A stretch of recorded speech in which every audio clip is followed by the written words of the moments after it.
Hindi warrior channel पर आप सबका स्वागत है। कुछ दिनों की देरी हो गई है। यूपीएससी की सीसेट की जो कॉम्प्रिहेंशन सीरीज हमने स्टार्ट की थी उसकी सिर्फ पहली ही क्लास आके रह गई थी। लगभग 1 महीना हो गया है। इसीलिए हमने कोशिश बहुत की क्योंकि हम अन्य कार्यों में भी इंगेज हो गए थे, जैसे कि हम इकोनॉमी क्लासेस ला रहे थे, 26 वालों के लिए रणनीति बना रहे थे और भी अन्य चीज़ों की हम आपके लिए तैयारी कर रहे हैं। बस आप हमसे जुड़े रहिए हिंदी माध्यम का सर्वश्रेष्ठ मार्गदर्शन प्राप्त करने के लिए। तो 2023 की सीसेट के मैंने कई कॉम्प्रिहेंशन आपको सॉल्व करवाए थे और बाकी के जो भी कॉम्प्रिहेंशन बचे हुए हैं 2023 सीसेट के यूपीएससी के, उनको मैं आज सॉल्व कराने वाला हूं। अगर आप पहली बार जुड़ रहे हैं तो सबसे पहले आप पहले उस क्लास को देखिए। उस क्लास की लिंक आपको डिस्क्रिप्शन में मिलेगी और इससे अच्छी कॉम्प्रिहेंशन सीरीज की प्लेलिस्ट या सीरीज या क्लास आपको कहीं भी देखने को नहीं मिलेगी। मैं बिना किसी रूल्स के, बिना किसी की स्टैटिक पार्ट के आपको कॉम्प्रिहेंशन सॉल्व करना सिखाऊंगा, सिर्फ गैस वर्क पर, एलिमिनेशन मेथड पर और अपनी जो पहले से आपको जो नॉलेज है, जीएस नॉलेज है, एनवायरनमेंट की, इकोनॉमी की, पॉलिटी की, सोशलॉजी की, उन नॉलेज के ऊपर आपको क्वेश्चन सॉल्व करना है। बाकी अब हम बिना समय गवाए हुए क्लास को स्टार्ट करते हैं। सीधा सा पहला क्वेश्चन देखिए, 2023 का सेट ए का 21वां क्वेश्चन है ये। सीधा सा लिखा क्या है, हमने क्या सीखा था पहली वाली क्लास में कि जब भी हम सिक्स कॉम्प्रिहेंशन को क्या करेंगे, सॉल्व करेंगे, तो सबसे पहले हम क्या पढ़ेंगे, क्वेश्चन को पढ़ेंगे। तो अपने रूल्स आपको याद रखना है। अगर वो नोट्स खो गया हो तो उस नोट्स को ढूंढिए या दोबारा बनाने की कोशिश कीजिए पहली क्लास को दोबारा से लेकर। तो हम कोशिश करेंगे जल्द से जल्द हम क्या करेंगे, इसी फरवरी के एंड तक यानी 28 फरवरी तक हम 23 का पूरा पेपर, 24 का पूरा पेपर यानी कॉम्प्रिहेंशन, 22 का और 21 का सभी की कॉम्प्रिहेंशन हम आपको सॉल्व करवाएंगे साथ में बैठकर, जैसे कि आज हम करवाने वाले हैं और पहले भी हमने करवाए थे। सीधा सा पूछ रहा है, सर्वाधिक युक्तियुक्त तर्कसंगत निहितार्थ क्या है? प्रदूषण कम करने के लिए वाहनों पर मनमाने नियंत्रण को कार्यान्वित करना मुश्किल है, हो सकता है। तुरंत फुरत सूर्य तरीके से की गई प्रतिक्रियाओं से प्रदूषण की समस्या हल नहीं हो सकती, बल्कि साक्ष्य आधारित उपागम अधिक प्रभावशाली होगा। ये थोड़ा बेटे जिसका ज्यादा लग रहा है, क्योंकि ये समझदारी बात वाली बात कर रहा है। कैसे कि ये बोल रहा है कि तुरंत फुरत मतलब एकदम से फास्ट तरीके से की गई प्रतिक्रियाएं हैं जो इंस्टेंट की जाती हैं, वो समस्या हल नहीं कर सकती, बल्कि एक साक्ष्य आधारित यानी एविडेंस पर आधारित कि रियल प्रॉब्लम ये है, हम उसको सॉल्व ऐसे करेंगे। तो ये थोड़ा हो सकता है, इससे वेटेज इसका ज्यादा है। तीसरा देखते हैं, आवधिक प्रदूषण जांच किए बिना गाड़ी चलाने वालों पर भारी जुर्माना लगाना चाहिए। ये आपका वैसे ही रॉन्ग हो जाएगा, क्योंकि कॉम्प्रिहेंशन में याद रखिएगा कभी भी नेगेटिव चीज होती नहीं है। ये नेगेटिविटी भी पर ले आ रहा है। क्यों कि अगर सिर्फ भारी जुर्माने से प्रदूषण कम होता तो कब का हो गया होता। जैसे दिल्ली में भी ऑड-इवन लगा, उस समय पे भी आज से 1-2 साल पहले भी क्या लगाया था, ट्रकों पर क्या लगाया था, भारी जुर्माना लगाने की कोशिश की। किस वजह से? जो उनका जो एक्सीडेंट प्रॉब्लम थी उनको कम करने के लिए, लेकिन कुछ नहीं हुआ। सिर्फ भारी जुर्माने से कुछ नहीं हो सकता, बल्कि और अधिक क्या करना पड़ेगा, हमको नियम बनाने पड़ेंगे। तो इसका वेटेज ज़्यादा लग रहा है अभी भी। ये हमको एलिमिनेशन मेथड पर गलत लग रहा है, लेकिन इसको भी हम एक बार देख लेंगे, ये सही तो नहीं है। चौथा हमारा ऑप्शन है, प्रदूषण की समस्याओं का सामना करने के कानून के अभाव में प्रशासन की प्रवृत्ति मनमाने निर्णय की लेने की होती है। देखिए, आप तैयारी कर रहे हैं सिविल सर्विस की, इसमें लिखा है प्रशासन की प्रवृत्ति मनमाने निर्णय लेने की होती है। तो खुद ये नेगेटिव बोल रहा है, किसके बारे में? प्रशासन के बारे में, यानी आपकी सिविल सर्विस के बारे में गलत बोल रहा है। यानी ये सिर्फ क्या है आपका, ये एक नेगेटिव स्टेटमेंट है और नेगेटिव स्टेटमेंट कभी भी सही नहीं होता। तो आपका डी लैमिनेट हो गया, सी भी हो गया काफी हद तक। ए और बी में थोड़ा कंफ्यूजन है, लेकिन अगर मुझको चुनना होगा बिना इसको पढ़े हुए तो मैं क्या चुनूंगा, बी को चुनूंगा। क्यों? आप इसको खुद दिमाग लगा सकते हैं, आप खुद सोचने लगे होंगे कि हाँ सर आप सही बोल रहे हैं कि बी ही इसमें ज़्यादा स्पेसिफिक और एग्जैक्ट आंसर इसका लग रहा है। अब मैं क्या करूँगा, आपके सामने इसको कॉम्प्रिहेंशन को पढ़ूंगा। अब ये क्या क्या डालनी है आपको, कॉम्प्रिहेंशन को आपको 30 से 40 सेकंड में पढ़ने की आदत डालनी है। वो मैं आगे आने वाले समय में बात करूंगा। शहरों में प्रदूषण की समस्या से निपटने के लिए नीति निर्माता यह सोचते हैं कि वाहनों के लिए सम विषम, देखिए अंडरलाइन करते रहिए। ऐसा नहीं है कि आपने इस वीडियो को आगे करके देख लिया, नहीं, मैं आपको बताते जाऊंगा कि कहाँ आपको अंडरलाइन करना है, कहाँ नहीं करना है। ऑड इवन के अस्थायी प्रयोग, विद्यालयों, फैक्ट्रियों और निर्माण कार्यकलाप को बंद करने, कुछ प्रकार के वाहनों पर प्रतिबंध लगाने से कठोर कदम आगे बढ़ाने की राह है। बिल्कुल है। इस पर भी हवा शुद्ध नहीं है, लो इससे भी कुछ नहीं हो रहा है। इतने का कहने का मतलब है कि जो भी रूल्स या जो रेगुलेशन अपनाए, जो उपाय अपनाए, वो क्या हो गए, हमारे फेल हो गए, सीधे सीधे से फेल हो गए। 15 वर्ष से अधिक पुराने वाहन कुल वाहनों का 1% भी नहीं है। यानी आप ये भी बोलें कि 15 वर्ष से पुराने जो वाहन हैं उनको बाजार से, मार्केट से बाहर कर दो तो भी कोई फर्क नहीं है, क्योंकि ये 1% से ज्यादा है ही नहीं। 99% कौन से वाहन हैं जो 15 साल के अंदर के वाहन हैं अवधि के। तो इससे क्या होगा, इन्हें सड़कों से हटा दें तो इससे कोई फर्क नहीं पड़ेगा। सही बात है। कतिपय ईंधनों और कुछ प्रकार की कारों पर मनमाना प्रतिबंध लगा देना भी उपयुक्त नहीं है। अब मनमाना ये लिखा है ना, मनमाना नियंत्रण को कार्यरत करना मुश्किल है, लेकिन इसमें क्या लगा, नहीं पड़ेगा, सीधा सा। अब ये थोड़ा एलिमिनेशन हो रहा है इसका, लेकिन अभी भी थोड़ा सा इसमें संभावना बची हुई है, तो हम एक बार और चेक कर लेंगे। पेट्रोल या सीएनजी इंजनों की अपेक्षा डीजल अधिक इंजन अधिक पीएम 2.5 और कम CO2 उत्पन्न करते हैं। इसके विपरीत पेट्रोल इंजनों की तुलना में डीजल और सीएनजी इंजन दोनों अधिक NOx उत्सर्जित करते हैं। किसी ने भी सीएनजी इंजनों में उत्सर्जित हो रहे NOx के परिमाण को मापा नहीं है। जो वाहन अनिवार्य दृष्टि परीक्षण फिटनेस टेस्ट यहाँ पर अंडरलाइन कीजिए और आवधिक प्रदूषण पारित परीक्षण से पारित हो चुके हों, उन पर मनमाना प्रतिबंध लगाना अनुचित है। इसने बोला है अनुचित है, इसने बोला कि कार्यान्वित करना मुश्किल है। अनुचित और मुश्किल में अंतर होता है, यानी मैं आपसे बोल रहा हूं कि ये कार्य करना गलत है, उचित है ही नहीं, गलत है ये, और ये बोल रहा है कार्यान्वित करना मुश्किल है। मुश्किल का है क्या, जब कार्य करना ही गलत है तो सीधा सीधा सा यहाँ पर क्या हो गया, ये आपका गलत हो जाता है। फिर देख लेते हैं, आवश्यकता इस बात की है कि प्रदूषकों के स्रोतों के बारे में वैज्ञानिक, अब अंडरलाइन की जो मुख्य चीज आई है वो आई है अब, कि वैज्ञानिक और विश्वसनीय सूचना निरंतर आधार पर उपलब्ध हो और वे प्रौद्योगिकियां हों जो उनसे प्रदूषण को कम करने की दिशा में काम करें। इसका थीम वर्ड हम आपको, अब आपको समझ में आ गया होगा। इसका जो भी पूरा पैराग्राफ लिखा है उसका सीधा सा मतलब ये था लास्ट लाइन में, कि ये बोल किसके बारे में रहा। इसमें प्रदूषण की समस्या को उठाया, कारण बताए इतनी में उसने, और डायरेक्ट नीचे उसका आंसर दे दिया। अब निहितार्थ क्या है, यानी उसका एग्जैक्ट और उसका आंसर क्या निकला, वो यही निकला कि प्रदूषण को कम करने की दिशा में काम करें, किससे, प्रौद्योगिकियां से। ना कि इसने क्या बोला, मनमाना नियंत्रण बोला, ना इसने क्या बोला, भारी जुर्माना बोला, ना क्या बोला, मनमाना निर्णय बोला।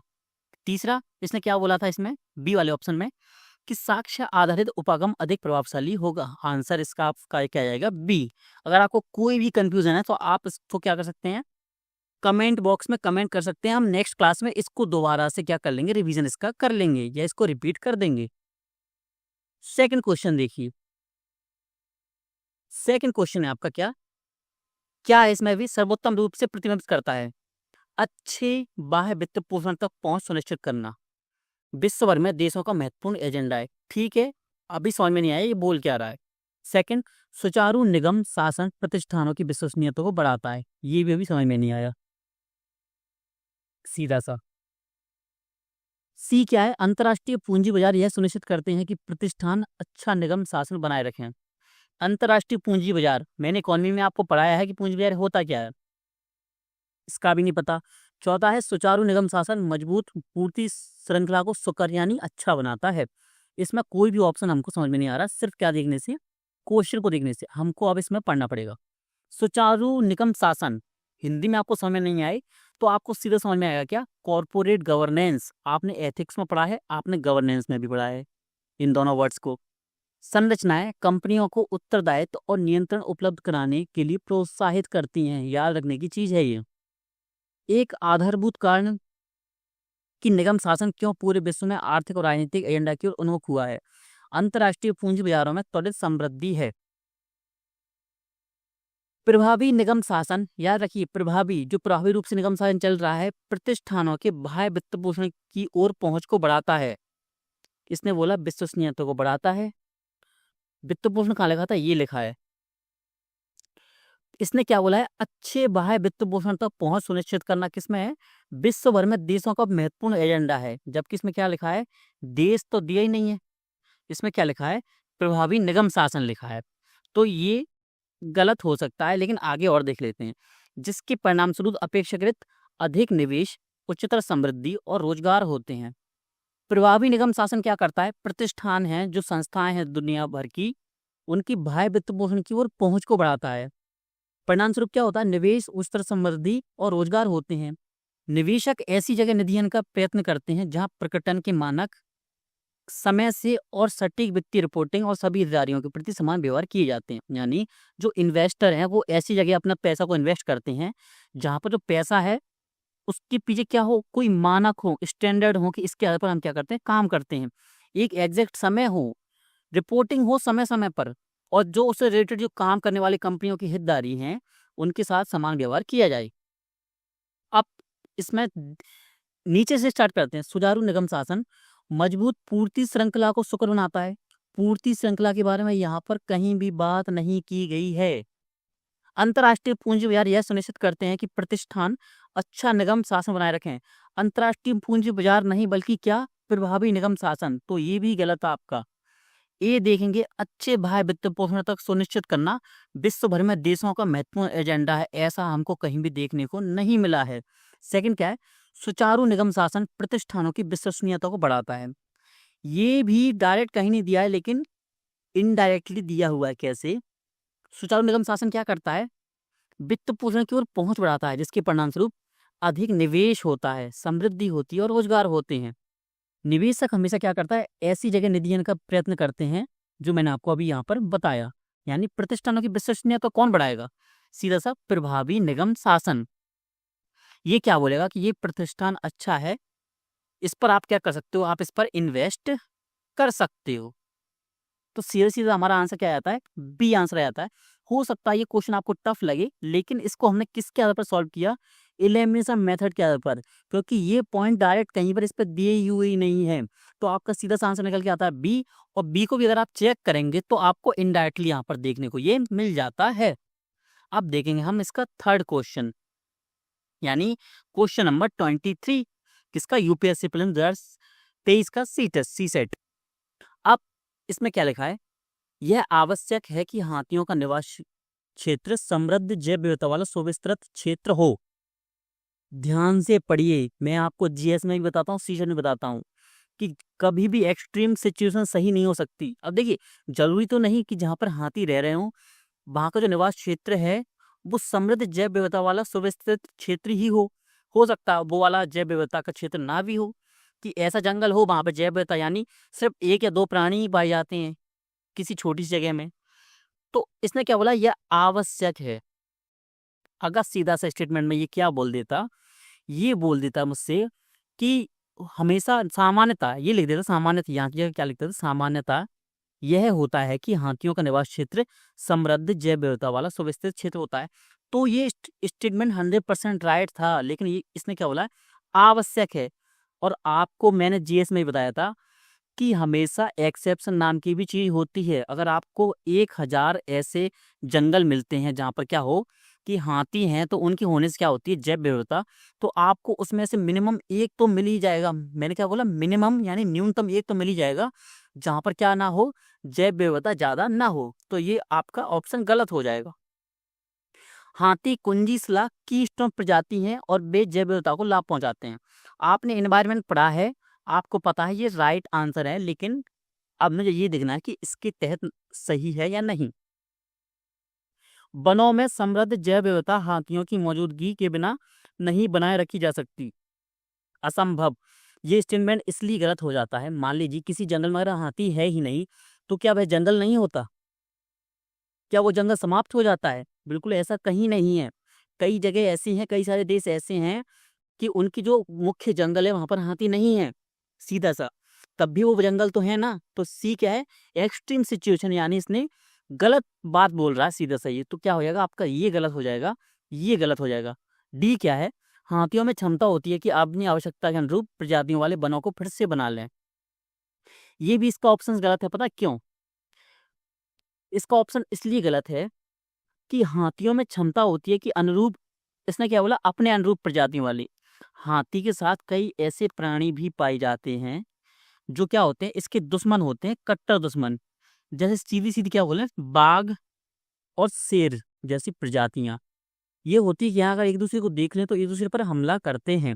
अगर हाथियों में इतनी ही क्षमता होती कि अपने अनुरूप जातियों वाले प्रजातियों वाले वनों को फिर से बना लें, तो एक जगह जाकर क्या करते, वो जंगल का निर्माण करते और वहां पर कभी इनको क्या, बाघ शेर को बनाते ही नहीं, बाकी प्राणियों को अपने अनुकूल बनाते।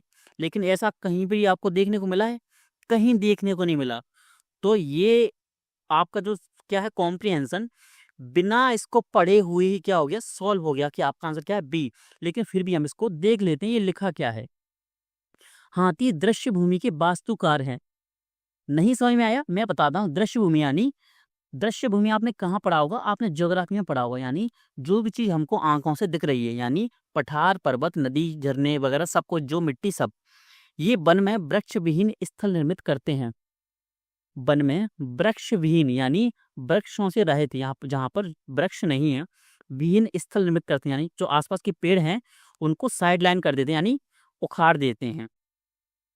कतिपय पादप प्रजातियों के अतिवर्धन की रोकथाम करते हैं। यानी कभी कभी आपने देखा होगा कि जब बरसात होती है तो आपके पास में जो झाड़ियाँ होती हैं, जो प्रजातियाँ होती हैं पौधों की, वो बहुत ज़्यादा बढ़ जाती हैं, तो आपको भी प्रॉब्लम आने लगती है। जो स्टूडेंट्स अभी गांव में से देख रहे हों या उनका संबंध गांव से हो, कि वो शहर में भी रह रहे हैं लेकिन वो गांव से संबंध रखते हैं, तो उनको पता होगा कि हाँ प्रॉब्लम होती है, तो इसके अतिवर्धन की रोकथाम करते हैं। सही बात है। अन्य पादपों के पुनर्जनन के लिए स्थान प्रदान करते हैं। सही बात है कि देखिए, अगर ये जगह साफ कर रहे हैं तो अकेले तो रहेंगे नहीं इसमें, इसमें एक साइड ये रह लेंगे, अन्य पर कोई चींटी रह रही है, कहीं पर बिच्छू रह रहा है, यानी छोटे से छोटे जीव, कॉकरोच से लेकर हाथी तक सभी जीवों के बारे में यहाँ पर बात हो रही है, जिससे कि आगे अन्य शाकाहारी पशुओं को निर्वाह उपलब्ध होता है। जैसे मैंने अभी आपको बताया, हाथी पादप, फल और बीज खाते हैं और अपने आने जाने के दौरान चलते हुए मल त्याग से, यानी गोबर से, इन बीजों को प्रसार करते हैं। आपको पता होगा, जानवर अगर कोई किसी खड़े अनाज को, यानी मोटे अनाज को खा ले, तो उसका वो क्या नहीं कर पाता, पाचन नहीं कर पाता। वो उसी तरह क्या कर देता है, उनको निकाल देता है, किसमें, अपने मल त्याग में इसको निकाल देता है सीधा सा। अगर आपने खुद देखा होगा तो आपको पता होगा, लेकिन ना पता हो तो सीधा सा मैंने आपको अभी बता दिया है कि अगर उसने गेहूं खा लिए, तो जो गेहूं के दाने हैं, तो उसका पाचन नहीं होगा, बल्कि गेहूं के दाने ज्यों के त्यों आप उसके गोबर में देखने को मिल जाएंगे। हाथी का गोबर पादपों और पशुओं के लिए पोषण प्रदान करता है, कीटों के लिए। सही बात है, क्योंकि देखिए आपने हमेशा देखा होगा कि ऐसी चीजों में कीड़े लगे रहते हैं। सूखा पड़ने के समय ये धरती में गड्ढे खोदकर जल तक पहुंच बनाते हैं, वो जो दूसरे वन्य जीवों को लाभ पहुंचाता है। अब यहाँ पर जो मैंने तीन स्टेटमेंट जो गलत किए थे, वो कहीं पर भी नहीं लिखे, ना ये लिखा, ना ये लिखा, ना ये लिखा। आपका सीधा सा आंसर आता है क्या, बी। क्योंकि अगर आपने पढ़ा है इन्वायरमेंट, तो आपको पता है की स्टोन प्रजाति क्या होती है। की स्टोन प्रजाति की विशेषता ही यही होती है, और आपने एग्जाम्पल भी पढ़ा होगा इन्वायरमेंट में, क्या कि हाथी भी क्या आता है, किस में आता है, की स्टोन प्रजाति में आता है। नेक्स्ट चलते हैं। अब नेक्स्ट हमारा क्वेश्चन क्या है, नेक्स्ट हमारा क्वेश्चन है 31।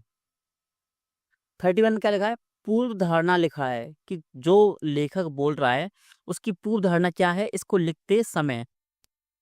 तो इसने क्या लिखा, नगरीय अपशिष्ट का संग्रहण, प्रसंस्करण और पृथक्करण सरकारी एजेंसियों के पास होना चाहिए। ठीक है, हो सकता है। संसाधन पुनर्प्राप्ति और पुनर्चक्रण को प्रौद्योगिकी आगतों की अपेक्षा होती है, जिन्हें निजी क्षेत्र के उद्यम सर्वोत्तम रूप से प्रबंधित, मैनेज कर सकते हैं। सीधा सा ये बोल रहा है, पता नहीं है ये क्या बोल रहा है सीधा सा, लेकिन अब हम इसको देखते हैं। एक मिनट रुकिएगा।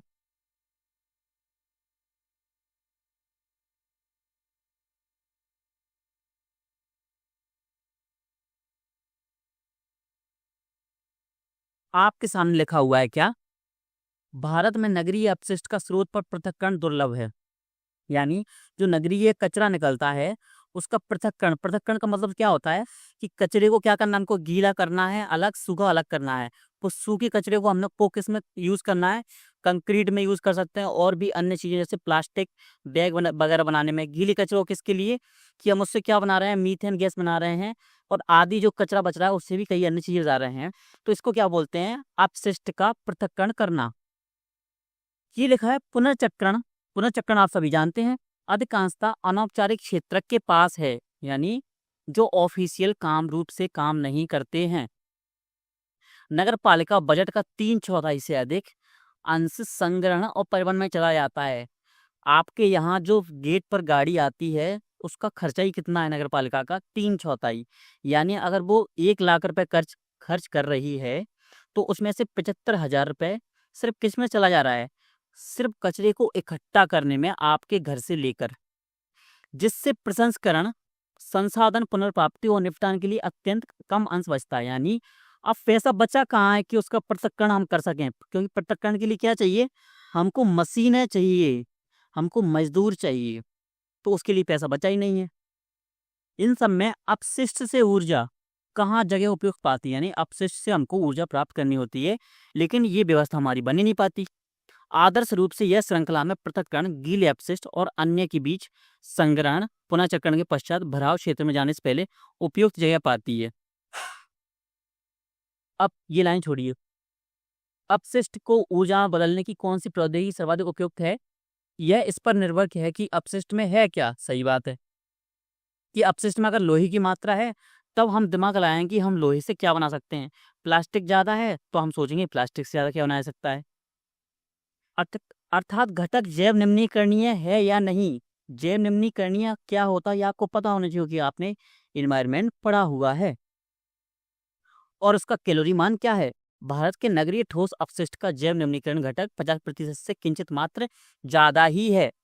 और जो जैव मैथेनन, बायोमेथेनेशन, अब इस वर्ड को आप नोट्स में लिख लीजिए अच्छे से। हो सकता है प्रीलिम्स में, जीएस में ये क्वेश्चन आया कि बायोमेथेनेशन होता क्या है, इसकी प्रक्रिया क्या होती है। इसके प्रसंस्करण के लिए एक बड़ा हल मिल सकता है। क्वेश्चन क्या दिया था? नगरीय अपशिष्ट का संग्रहण, प्रसंस्करण और पृथक्करण सरकारी एजेंसी के पास होना चाहिए। ये कहीं नहीं लिखा है यहाँ पर। इसने बोला है प्रॉब्लम कहाँ आ रही है? वित्त की प्रॉब्लम आ रही है। और ये तो जरूरी नहीं कि वित्त की प्रॉब्लम कौन दूर कर सके, आपकी सरकार ही दूर कर सके, ऐसा कहीं नहीं लिखा है। तो सीधा क्या हो जाएगा? ये गलत हो जाएगा। सेकंड, संसाधन पुनर्प्राप्ति पुनर्चक्रण को प्रौद्योगिकी आगतों की अपेक्षा होती है, यानी टेक्नोलॉजी की आवश्यकता होती है, जिन्हें निजी क्षेत्र के उद्यम सर्वोत्तम रूप से प्रबंधित कर सकते हैं। ऐसा भी कहीं नहीं लिखा है कि जो टेक्नोलॉजी है, क्योंकि इसमें क्या लिखा था? पूर्व धारणा। हमको किसकी मान की चलना है कि लेखक क्या सोच रहा है। तो लेखक ने कहीं पर भी ऐसा नहीं बोला कि सरकार के पास प्रौद्योगिकी कम है और प्राइवेट के पास ज़्यादा है। तो ये भी गलत हो जाएगा कि निजी क्षेत्र के उद्यमी सर्वोत्तम रूप से प्रबंध कर सकते हैं। नहीं, इसका अन्य उदाहरण भी हमको खुद रियलिटी में और सैद्धांतिक रूप से देखने को मिल सकते हैं। जैसे इंदौर है, तो इंदौर को भी साफ कौन करवा रहा है? उनकी इंदौर की नगर निगम कर रही है। नगर निगम किसके अंतर्गत आती है? आपकी नगर निगम आपकी सरकार के अंतर्गत आती है, लेकिन तब भी अच्छा काम कर रही है। तो ऑप्शन तो बेसिक गलत हो जाएगा। सीधा आंसर क्या आएगा आपका? ऑप्शन डी, ना तो एक ना तो दो। अब ये क्वेश्चन क्या लिखा है?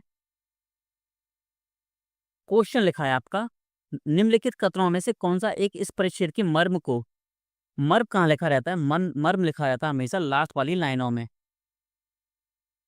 नगरीय ठोस अपशिष्ट से ऊर्जा का जनन महंगा है। महंगा नहीं है, जनन महंगा नहीं है।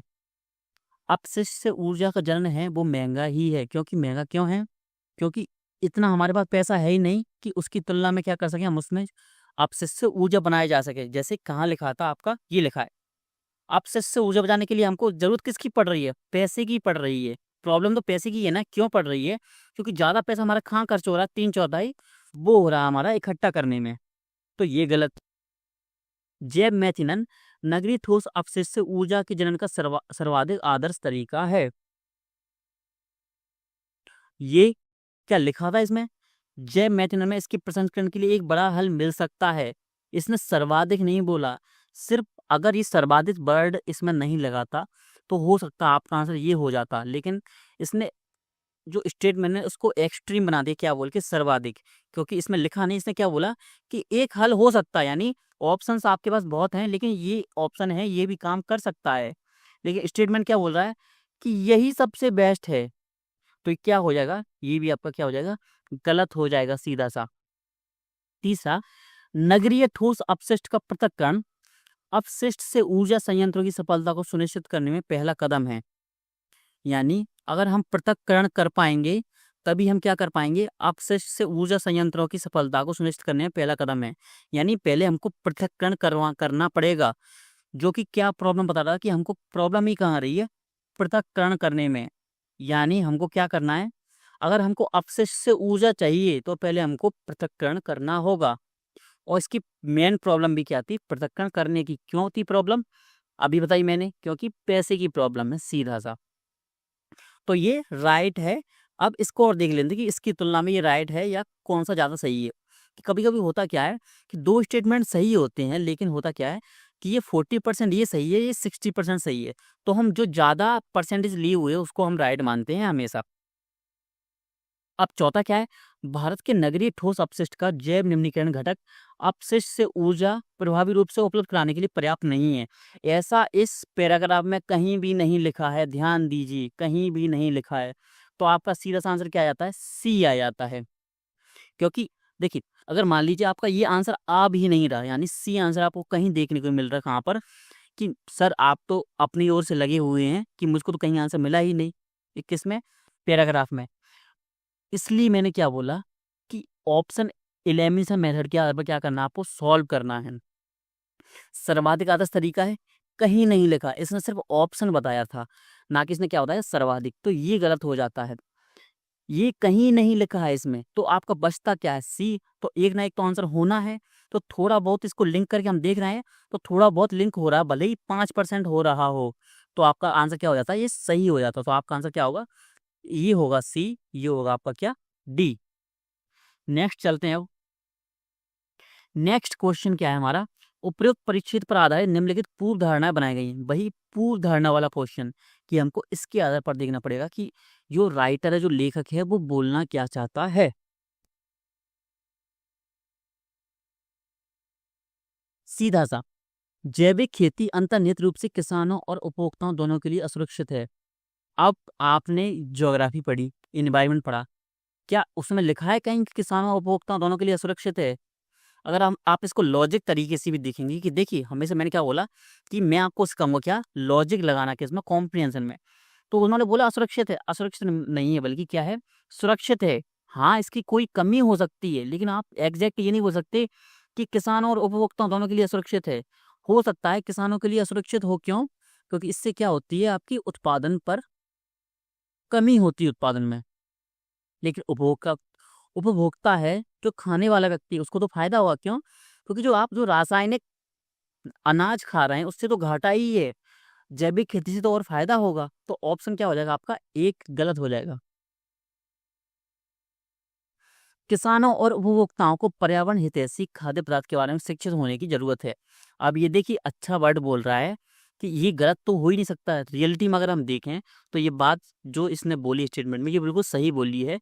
लेकिन सिर्फ सही बोली, इसके आधार पर हम सही तो कर नहीं देंगे।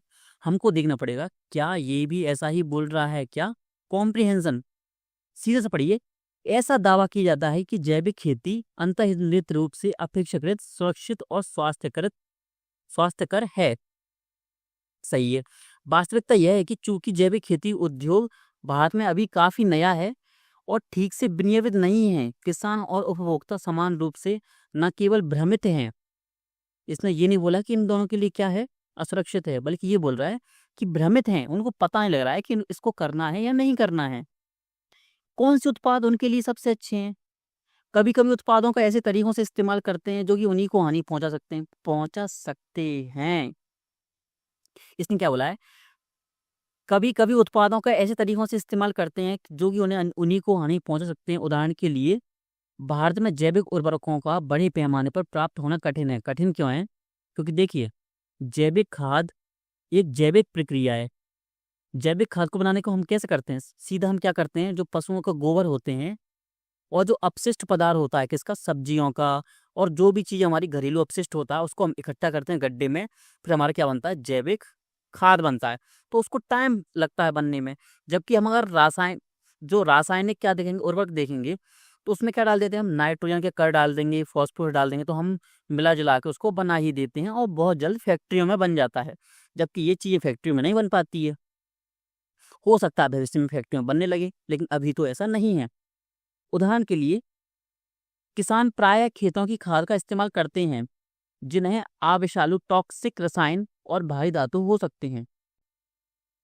किसान क्या करते हैं, खेतों की खाद का इस्तेमाल करते हैं। खेतों में जो खाद होती है तो खेतों में क्या हो सकता है, रसायन और भारी धातु हो सकती हैं। कतिपय पादप फुहारों, उदाहरण के लिए धतूरा फूल और पत्तियों की फुहारों में एट्रोपिन नाम का तत्व होता है जो क्या होता है, हानिकारक होता है। यदि इसका इस्तेमाल ठीक ठाक मात्रा में ना हो तो यह उपभोक्ता के स्नायु तंत्र पर प्रभाव डाल सकता है। दुर्भाग्य से इसे इतना कितना और कब इस्तेमाल करना, इन मुद्दों पर पर्याप्त अनुसंधान या विनिमय नहीं हुआ है। इस लास्ट लाइन से यहाँ से लेके, देखिए यहाँ से लेके यहाँ तक एक चीज तो मुझे पता लग गया कि सेकंड वाला ऑप्शन तो बिल्कुल सही है, क्योंकि इसके बोलने का मतलब तो यही है ना। पहला वाला इसलिए गलत है कि इसने बोला है कि उसके नकारात्मक पहलू हैं। देखिए जैविक खेती के नकारात्मक पहलू हैं, लेकिन उसने नकारात्मक पहलू बताया तो उसके आधार भी बताए ना, कि आधार इसलिए हैं क्योंकि उनको नॉलेज नहीं है कि इसको यूज कैसे करना है। तो उसने ये नहीं बोला कि असुरक्षित है। सीधा सा मैं आपको एग्जांपल दूं, मैं आपसे बोलूं कि कार चलाना असुरक्षित है, बिल्कुल नहीं है। दुनिया कार चला रही है, लेकिन अगर आपको नॉलेज नहीं है कार चलाने का, अगर आपको नहीं पता कि ब्रेक कहाँ है और आप फुल स्पीडिंग कर रहे हैं, फिर तो आप ठोक देंगे ना सीधा सा कहीं पर गाड़ी को ले जाकर। तो मैं कहूँ कि असुरक्षित है तो ये मेरा स्टेटमेंट गलत है। ये सही हो सकता है कि आपको इसके बारे में नॉलेज नहीं है तो प्रॉब्लम हो सकती है। तो ये स्टेटमेंट इसलिए गलत हो जाएगा क्योंकि ये डायरेक्ट बोल रहा है कि असुरक्षित है, असुरक्षित नहीं है। कुछ नेगेटिव पॉइंट्स हैं, किस वजह से, कि उनको नॉलेज नहीं है। तो आपका सेकंड सही, पहला गलत, यानी बी, केवल 2। अब आपका नेक्स्ट क्वेश्चन क्या है, 34। क्या लिखा है, सर्वोत्तम रूप से प्रतिबिंबित भारत में जैविक खेती को पारंपरिक खेती की स्थापना के रूप में प्रोत्साहित नहीं किया जाना चाहिए। क्या यहाँ पर कुछ लिखा है ऐसा? नहीं लिखा है कि पारंपरिक खेती की स्थापना के रूप में प्रोत्साहित नहीं किया जाना चाहिए। इसने ऐसा कहीं भी नहीं लिखा है। जबकि अगर हम रियलिटी में देखें, अगर इस पैराग्राफ के बाहर बात करें, तो खुद मोदी जी बोल रहे हैं मंच पर आके कि जैविक खेती कीजिए, सिक्किम हमारा पहला जैविक राज्य बन चुका है। सरकार इसको क्या कर रही है, बढ़ावा दे रही है। क्यों कर रही है? क्योंकि हमारा उद्देश्य क्या है, जलवायु परिवर्तन से निपटान करना है, जलवायु परिवर्तन के प्रति लड़ना है। तो ये ऑप्शन ए गलत। रासायनिक उर्वरकों के लिए कोई सुरक्षित जैविक विकल्प नहीं है, इसने ऐसा कहीं नहीं बोला। इसने बोला जैविक विकल्प हैं, बस नॉलेज की कमी। ये भी गलत। भारत में किसानों को उनकी जैविक खेती और को धारणी बनाने के लिए दिशा निर्देशन और सहायता की जरूरत है, जो कि इसने क्या बोला, लास्ट लाइन में बोल दिया। सी सही लग रहा है, लेकिन डी को देख लेते हैं पहले। जैविक खेती का लक्ष्य ढेर सारा लाभ प्राप्त करने के लिए नहीं होना चाहिए, क्योंकि अभी भी इसके उत्पादों के लिए कोई वैश्विक बाजार नहीं है। वैश्विक बाजार नहीं है, ये इसमें कहीं भी नहीं लिखा है। आप खुद सोचिए एक बार, कहीं लिखा है? तो आप बोलेंगे कहीं भी नहीं लिखा है, सीधा सा। तो ये गलत, ये गलत, ये गलत। आपका कौन सा आंसर सही आएगा? सी आपका आंसर सही आ जाएगा। देखते हैं अपना नेक्स्ट क्वेश्चन अपना। देखिए सीधा सा पहले हमने क्या क्वेश्चन पढ़ेंगे। उपयुक्त परिच्छेद के आधार पर निम्नलिखित पूर्व धारणा पूरा, यानी अजम्पशन पूछ रहा है। हमको पूर्व धारणा सीधा इतना सा समझना है क्या, कि लेखक इसके अकॉर्डिंग उसकी पूर्व धारणा क्या है। पूर्व धारणा का सीधा सा मतलब क्या होता है, कि उसने क्या धारणा बनाई है किसी भी चीज के ऊपर। हमको ये नहीं पता भी कि ये किसके बारे में बोल रहा है। हम लॉजिकली बात करेंगे अब। सतत विकास लक्ष्यों को कार्यान्वित करने के लिए भुखमरी को पूरी तरह, एक्सट्रीम वर्ड आ गया, कि मिटाने के लक्ष्य को प्राप्त करने के लिए एक धन्य कृषि प्रथाएं अपरिहार्य हैं। अपरिहार्य, ये भी एक्सट्रीम वर्ड है। आप खुद समझ रहे होंगे इस चीज को, ये भी एक्सट्रीम वर्ड है। भले ही इनसे कुपोषण का समाधान ना हो, ठीक है, कुछ ही फसलों पर अब कुछ आ गया ना, तो ये क्या है, आपका ग्रीन फ्लैग देता है। ग्रीन फ्लैग का सीधा सा मतलब क्या होता है, कि यानी इसके ज्यादा सही होने की संभावना ज्यादा है। अब ये लॉजिक आपके प्रीलिम्स में, जीएस में भी लगेगा, और ये आपके सीसेट की कॉम्प्रिहेंशन में भी लगेगा। जहां पर भी कुछ आ जाता है ना, तो वो क्या आपका ग्रीन फ्लैग है। ग्रीन फ्लैग मतलब कि 90% ऑप्शंस होंगे अगर स्टेटमेंट वाइज, तो वो 90% ये सही होगा। यानी आउट ऑफ 10 क्वेश्चंस में से आपके 9 क्वेश्चन सही होंगे अगर आप ये ट्रिक लगाएंगे तो। क्योंकि ट्रिक्स इंपॉर्टेंट होती हैं किसके लिए, भले वो जीएस हो या सीसेट हो, ये समझने की चीजें होती हैं कि 2 का सही होना। ये एक्सट्रीम है, तो इसको हम अभी कट करते हैं, लेकिन बाद में हम देखेंगे। खाद्य आयोजना विषयक सरकारी नीतियों में पोषण की सुरक्षा का समावेशन आवश्यक है।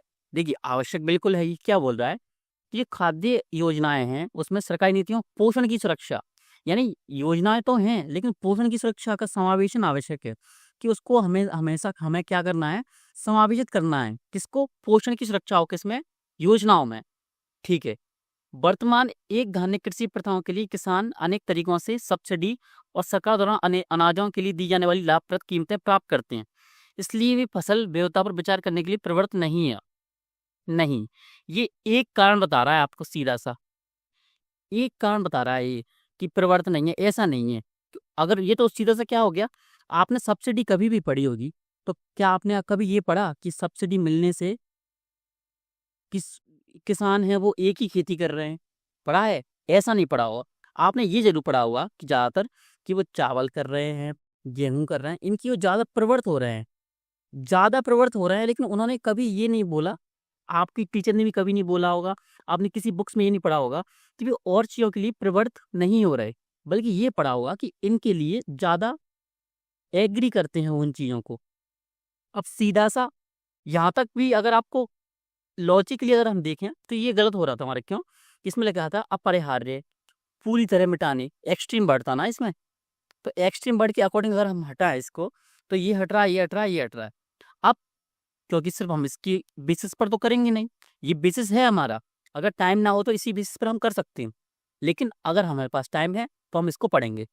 पिछले कुछ दशकों के दौरान भारत में खाद्य उपभोग के स्वरूप पर्याप्त रूप से बदल गए हैं। सही बात है। इसका कहने का मतलब क्या है कि पहले हमारा खाना अलग था, अब खाने में चेंजेस हो रहे हैं। सही बात है, चेंजेस हो रहे हैं। इसका परिणाम यह हुआ है कि ज्वार बाजरा जैसे अनेक पोषक खाद्य पदार्थ लुप्त हो गए। लुप्त क्यों हो गए? क्योंकि जहां हम बाजरे की रोटी, ज्वार, बाजरा यूज कर रहे थे रोटियों में, वहां हम पिज्जा खा रहे हैं, वहां पर हम मोमोज खा रहे हैं मैदा के, तो हो रहा है। हालांकि स्वतंत्रता के बाद से अब तक खाद्यान्न का उत्पादन 5 गुने से अधिक बढ़ गया है। सही बात है। क्यों बढ़ा है? आपका मैंने पढ़ाया आपको, हरित क्रांति की वजह से। फिर भी इससे कुपोषण की समस्या का पर्याप्त रूप से समाधान नहीं हुआ है। ध्यान रखिए, इसको अंडरलाइन कीजिए।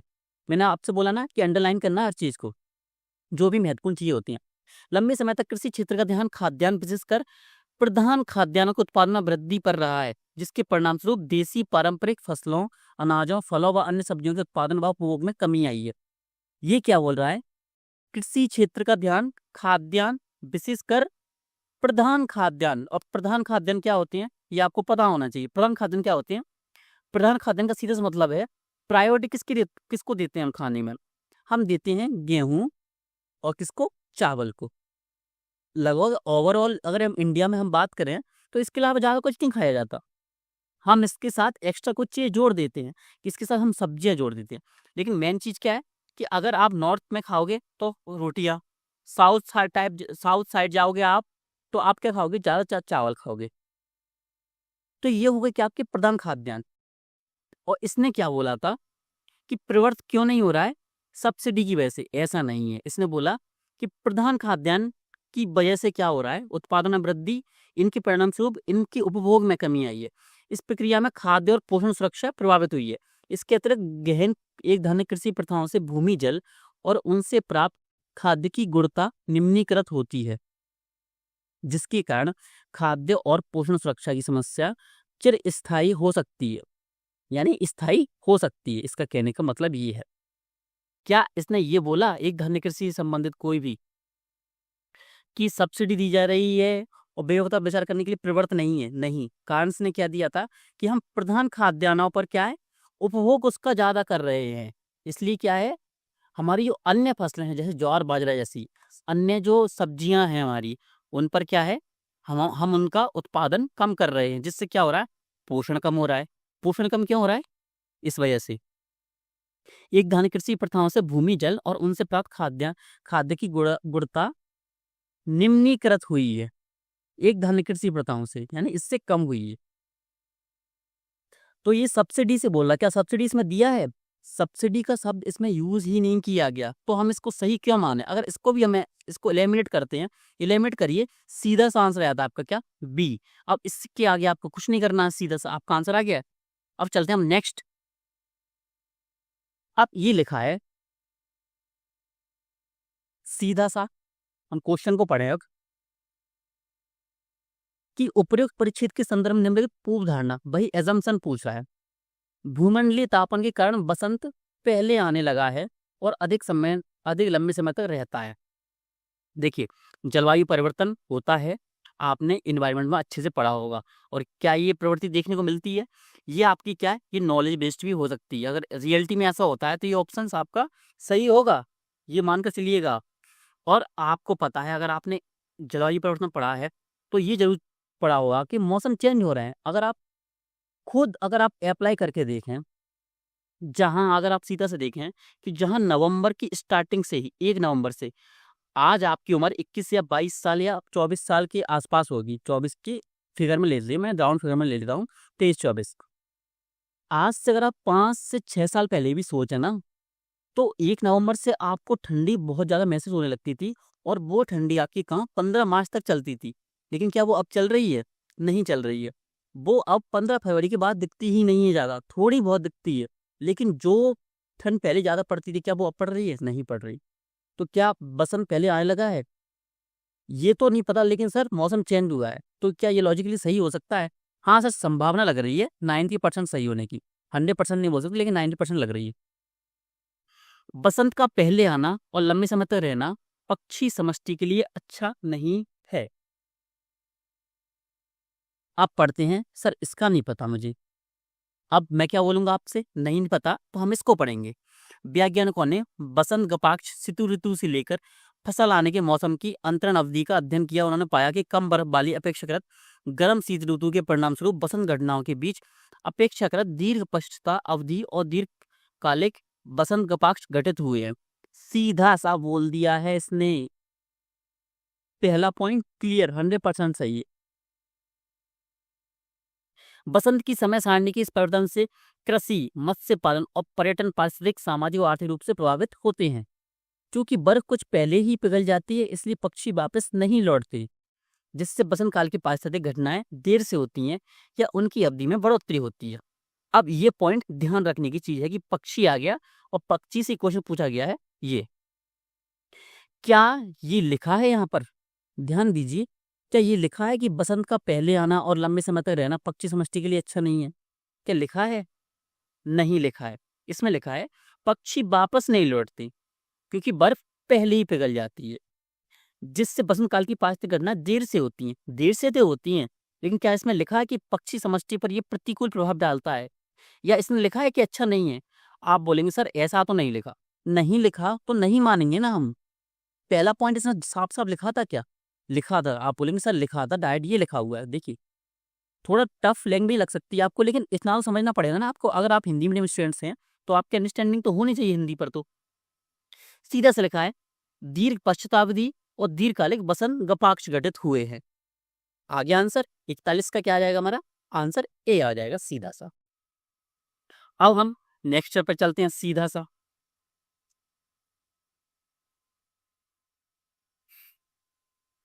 अब देखें हम, चलो स्टार्ट करते हैं। क्वेश्चन क्या लिखा है? सर्वोत्तम रूप से प्रतिबिंबित करता है। 1 मिनट। हाँ, सर्वोत्तम रूप से प्रतिबिंबित। खाद्यान्न उत्पादन और पर्यावरण दोनों के लिए नाइट्रोजन का अधिक दक्ष उपयोग अनिवार्य है।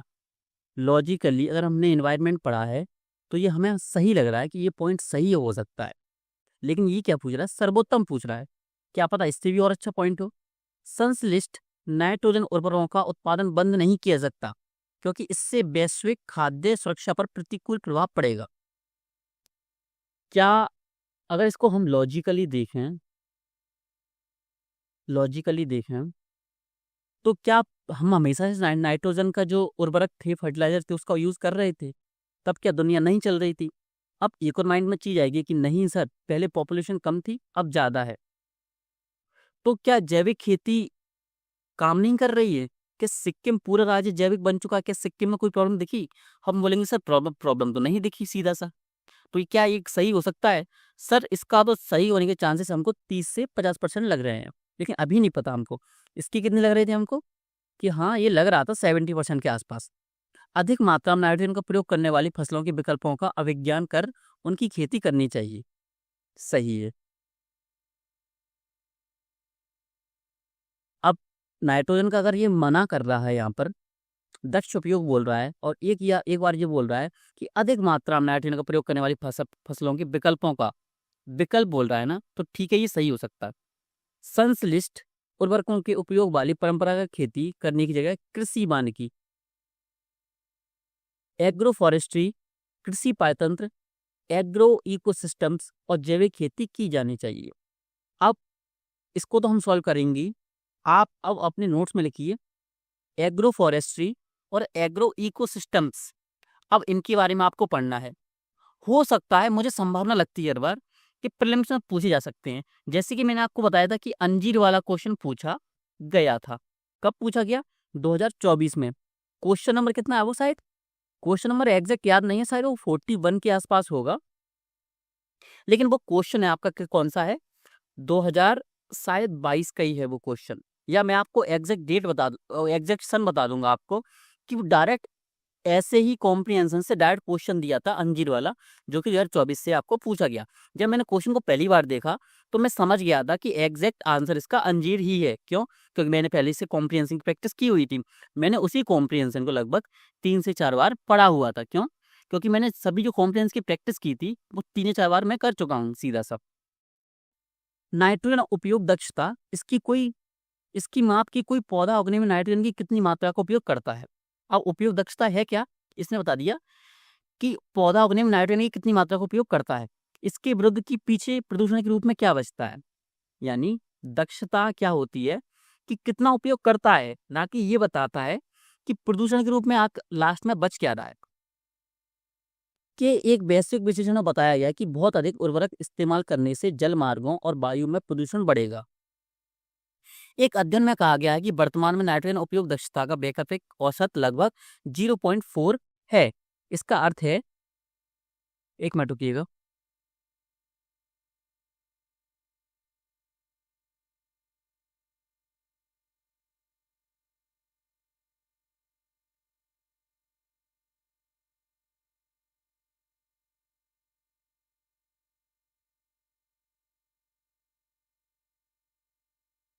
अब ये क्या लिखा है? 0.4%, 0.4 है। इसका अर्थ है खेत में मिलाए गए कुल नाइट्रोजन का 40% उगाई हुई फसल में जाता है, जबकि 60% वायुमंडल में खो जाता है। विश्व की आधी से अधिक जनसंख्या का पोषण उस फसल से होता है जो उच्च फसल उत्पादन के लिए संश्लिष्ट नाइट्रोजन युक्त उर्वरकों के उपयोग से उगाई गई है। पादपों को बढ़ने के लिए जितनी नाइट्रोजन चाहिए वे ले लेते हैं, और अतिरिक्त नाइट्रोजन भूमि, जल और वायु में रह जाता है, जो कि हमको नुकसान पहुंचाता है। अंडरस्टैंडिंग भी करनी है एक चीज को कॉम्प्रिहेंसिव पढ़ते टाइम। इसके परिणाम स्वरूप नाइट्रस ऑक्साइड का बहुत अधिक उत्सर्जन होता है। क्या ये इससे रिलेटेड क्वेश्चन 2024 में दिखा था? क्वेश्चन फ्रेमिंग भले ही अलग हो, क्वेश्चन अलग हो, लेकिन क्या ये ऑप्शन में था। तो क्या अगर आप इसको पहले पढ़ते तो क्या आपको इसके बारे में पढ़ना था कि नाइट्रस ऑक्साइड किस किस से रिलेटेड है? तो आप बोलेंगे सर थोड़ा बहुत तो पढ़ना था, क्योंकि पीवाईक्यू में पूछा जा चुका है, भले ही सीसेट में पूछा जा चुका है। का बहुत अधिक उत्सर्जन होता है, जो एक प्रबल ग्रीन हाउस गैस और ओजोन अवक्षयकारी गैस है, और अन्य प्रकार का नाइट्रोजन प्रदूषण होता है, जिनमें झीलों और नदियों का सुपोषण, यूट्रोफिकेशन। क्या पीवाईक्यू में पूछा जा चुका है ये? आप बोलेंगे सर रियलिटी में ये पूछा जा चुका है, हमें पता है, क्योंकि मैंने आपसे पहले बोला है कि पीवाईक्यू अच्छे से पढ़िए, तो आपने पढ़ा हुआ, तो मुझे पता है यूट्रोफिकेशन पूछा जा चुका है। तो क्या ये पॉइंट इसमें आया कि एग्रो फॉरेस्ट्री और एग्रो इकोसिस्टम का जैविक खेती की जानी चाहिए? कहीं नहीं लिखा है, नहीं लिखा है ना। यूट्रोफिकेशन नदी जल का इसने बताया कि नाइट्रोजन के इफेक्ट क्या क्या पड़ रहे हैं। अधिक मात्रा में नाइट्रोजन का प्रयोग करने वाली फसलों के विकल्पों को अभिज्ञान कर उनकी खेती करनी चाहिए। कहीं नहीं लिखा है। लिखा है कि इनके विकल्पों पर ध्यान दिया जाना चाहिए। कहीं नहीं लिखा है। क्वेश्चन स्टार्ट ही किससे हुआ है? नाइट्रोजन उपयोग दक्षता से, कि जितनी दक्ष है, जितनी आवश्यकता है उतना यूज करो, बस। इसका कहने का सीधा सा मतलब ये आप खुद समझे होंगे। और पढ़ने की चीज तो बस ये थी, ये तो सिर्फ बता रहा था कि ये हो क्या रहा है रियलिटी में, तो ये आपके मतलब का नहीं था। लेकिन आप सर बोलेंगे हमको कैसे पता चलता ये मतलब का नहीं था? ये पढ़ने के बाद ही पता चलेगा, क्योंकि आप वो तो हो नहीं, भविष्यवाणी तो करते नहीं हो, या आपको जादू तो आता नहीं है कि यहाँ से आपको पता हो कि ये पढ़ना नहीं है, इम्पोर्टेंट नहीं है। इम्पोर्टेंट ये इसलिए हो जाता है, क्यों हो जाता है? जिससे आपको इसकी अंडरस्टैंडिंग हो। वो सीधा सा आपको एग्जाम्पल दे रहा है इसमें कि ये कारण है, इसलिए क्या करना चाहिए, नाइट्रोजन उपयोग दक्ष करना चाहिए।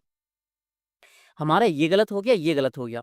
संश्लिष्ट नाइट्रोजन उर्वरकों का उत्पादन बंद नहीं किया जा सकता क्योंकि इससे वैश्विक खाद्य सुरक्षा पर प्रतिकूल प्रभाव पड़ेगा। क्या खाद्य सुरक्षा से रिलेटेड बात की गई है? इसमें बात की गई है विश्व की आधी से अधिक जनसंख्या का पोषण उस फसल से होता है जो उच्च फसल उत्पादन पाने के लिए संश्लिष्ट नाइट्रोजन युक्त उर्वरकों के उपयोग से उगाई गई है। हो सकता है खाद्य उत्पादन और पर्यावरण दोनों के लिए नाइट्रोजन का अधिक दक्ष उपयोग अनिवार्य है। इन दोनों में से अगर एग्जैक्ट बताऊं तो आप किसके साथ जाएंगे? फर्स्ट के साथ, क्योंकि मैंने पहले ही क्या बोला था कि इसके चांसेस ज़्यादा हैं, जैसे कि 70% के आसपास। इसके कितने थे? 40 से 50%। क्यों है? इसका भी कारण है। स्टार्ट किससे किया? कॉम्प्रिहेंशन का उपयोग दक्षता से। तो नाइट्रोजन का अधिक दक्ष उपयोग अनिवार्य है। क्या एग्जैक्ट मिलता नहीं है ये? क्या इसने बोला कि प्रतिकूल प्रभाव पड़ेगा? नहीं बोला। अब आप बोलेंगे सर ये पॉइंट में लिखा तो है। ऐसा नहीं लिखा है। आपको अंडरस्टैंडिंग होनी चाहिए कि पॉइंट में क्या बोल रहा है। अगर आप यूपीएससी एस्पिरेंट तो आपके समझ में आना चाहिए। इसने बोला है कि उच्च फसल उत्पादन पाने के लिए संश्लिष्ट नाइट्रोजन युक्त उर्वरकों के उपयोग से उगाई गई है। उगाई गई है, गई है। क्या इसने ये बोला कि नाइट्रोजन अगर हम हटा देंगे या हम दक्ष उपयोग करेंगे, इसका कम उपयोग करेंगे तो प्रतिकूल प्रभाव पड़ेगा? इसने बोला ऐसा? नहीं बोला। अगर ऐसा नहीं बोला तो हम कैसे बोल देंगे कि प्रतिकूल प्रभाव पड़ेगा? इसका एक सेकंड वाला जो विकल्प हो सकता है वो ये भी तो हो सकता है कि हम ऐसी चीजों का उपयोग करें जिसमें नाइट्रोजन का कम यूज हो, तब भी हम वैश्विक खाद्य जो सुरक्षा है उसको भी बनाए रखें। ऐसा हो सकता है। आप बोलेंगे सर पॉसिबिलिटी तो है। अगर इसकी पॉसिबिलिटी है तो ये तो वैसे ही रॉन्ग हो जाता है, और ये रॉन्ग तो पहले से थे। तो पहला आंसर हमारा आ गया ये। आप बोलेंगे सर क्या इतने सोचने का टाइम है वहां? मैं बोलूंगा नहीं है बिल्कुल। मैं आपसे ईमानदार रहूंगा इस मामले में। तो क्या मैं आपको समझा रहा हूँ इसलिए ज़्यादा टाइम लग रहा है। अगर आप ऐसे ही कॉम्प्रिहेंशन की प्रैक्टिस कैसे कर लेंगे? 100 कॉम्प्रिहेंशन। मैं आपसे आज बोलता हूँ आपका टारगेट क्या होना चाहिए? आपको डेली के 5 से 7 कर रहे हैं तो आप हमारी टीम में हैं, यानी आप आराम से प्रीलिम्स क्लियर कर रहे हैं आराम से। तो 7 क्वेश्चन सॉल्व कीजिए किसके? कॉम्प्रिहेंशन से। 7 का मतलब क्या होता है? 7 का सीधा सा मतलब होता है कि आप 70 क्वेश्चन कब करेंगे? 10 दिन में। और 1 महीने में कितना कर लेंगे? अगर आज कितनी भी तारीख को मान लीजिए कि मतलब आप 15 तारीख से स्टार्ट करते हैं तो 15 से 15 मार्च या 16-17 मार्च को, कि फरवरी कम दिनों का है इसलिए, तो कितने दिनों का कर लेंगे? 210। 210 कॉम्प्रिहेंशन बहुत होते हैं। अगर आपने 300 कॉम्प्रिहेंशन की प्रैक्टिस कर ली मेरे साथ, मैं आपको प्रैक्टिस करा रहा हूँ साथ में, अगर आपने इतनी कर ली तो 100% आपके इसी अगर मार्क्स के देखें मैं आपको, आपके अगर आप 27 क्वेश्चन आते हैं ना, तो मैं गारंटी देता हूँ 25 से कम आपके सही होंगे नहीं। सॉल्व आपको 27 करना है, 2 आपके गलत हो भी जाएंगे तो एवरेज मान कर चलो मैं लगभग 24 क्वेश्चन का आपको मार्जिन मिलेगा सीधा सा। 24 क्वेश्चन का मतलब क्या होता है? सीधा सा इसका मतलब होगा, क्या मतलब होगा कि 60 जो मार्क्स हैं वो आपके सिर्फ कॉम्प्रिहेंशन से ही आ रहे हैं। आपको लाने कितने हैं? 67.5 के लगभग आसपास इतने लाने हैं ना। अब आपको सिर्फ मैथ से 10 क्वेश्चन और करना है। 10 क्वेश्चन मैंने ज़्यादा बोल दिया, क्यों? कि थोड़ा एवरेज आपका बढ़ जाए। इतना नहीं करना सिर्फ कि 70 क्वेश्चन 70 अंक ही आ पा रहे हैं आपने, इतना सॉल्व नहीं करना। आपको टारगेट क्या बांध के रखना है? 90 अंक का। 10 क्वेश्चन अगर आपने सही किए मैथ्स और रीजनिंग दोनों मिला के, मान लीजिए मैथ्स और रीजनिंग मिलाकर 15 क्वेश्चन मान लीजिए, क्या आपसे मैं इतनी उम्मीद नहीं लगा सकता? मैंने आपको पहले ही बताया स्ट्रेटजी वीडियो में कि आपको मैथ्स रीजनिंग कैसे करना है। इंपोर्टेंट टॉपिक्स का पीडीएफ है, उसकी लिंक मैं डिस्क्रिप्शन में दोबारा दे दूंगा आज इसी क्लास के नीचे। तो उन सी सेट के उन टॉपिक्स को पढ़ लीजिए। अगर आपने उनको अच्छे से पढ़ लिया तो मिनिमम मानिए कि 15 क्वेश्चंस आपके 100% सही होंगे, अगर आप चुन चुन कर भी उनको सही करें। 15 में से गारंटी देता हूँ उन टॉपिक्स को अच्छे से करिए तो 13 क्वेश्चन, 12 से लेकर 13 क्वेश्चन वो सही होंगे। 12 क्वेश्चन का मतलब क्या होता है? 11 क्वेश्चन वो, और आपके कितने? 24 ये। सीधा सा आप क्या स्कोर पार कर पा रहे हैं आराम से। और बाकी जीएस में तो आप कर ही रहे हैं अच्छा। नेक्स्ट क्वेश्चन देखते हैं सीधा सा। क्वेश्चन क्या है हमारा 51।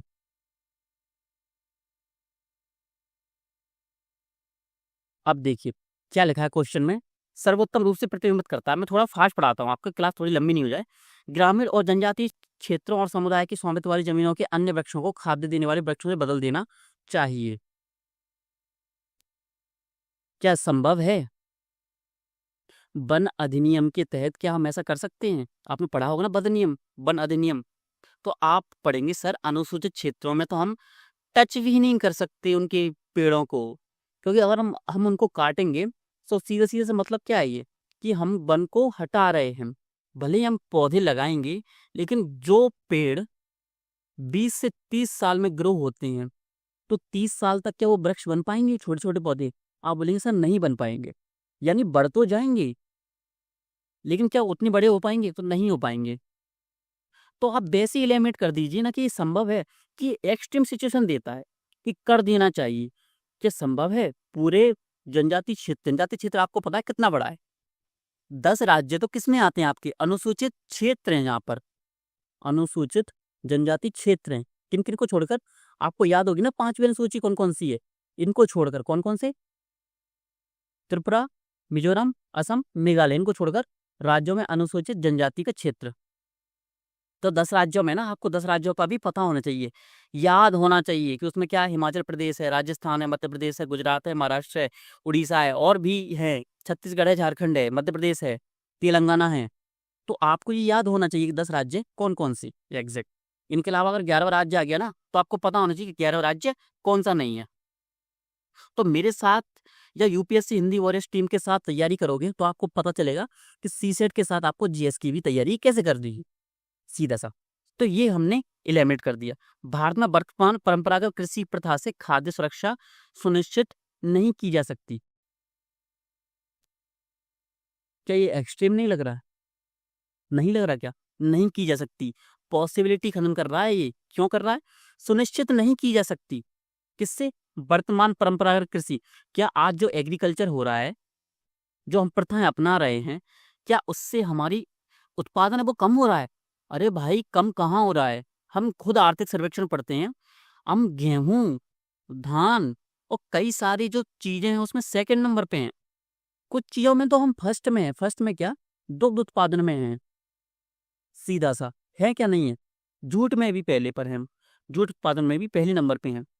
और गेहूं में तो, सॉरी, धान में तो फर्स्ट एक्सपोर्टर भी हैं हम, यानी निर्यात सबसे ज्यादा करते हैं हम दुनिया में। तो क्या खाद्य सुरक्षा सुनिश्चित नहीं कर पा रहे हैं? बिल्कुल सुनिश्चित कर पा रहे हैं। कारण वर्तमान परंपरागत कृषि प्रथा नहीं है। मैं आपको समझा रहा हूँ कि लॉजिक कैसे लगाना है। वहां पर आपको इतना नहीं सोचना, वहां पर आपको लॉजिक, जैसे मैं आपको सोचना सिखा रहा हूँ, आप एक बार सोचना सीख गए सीधा सा।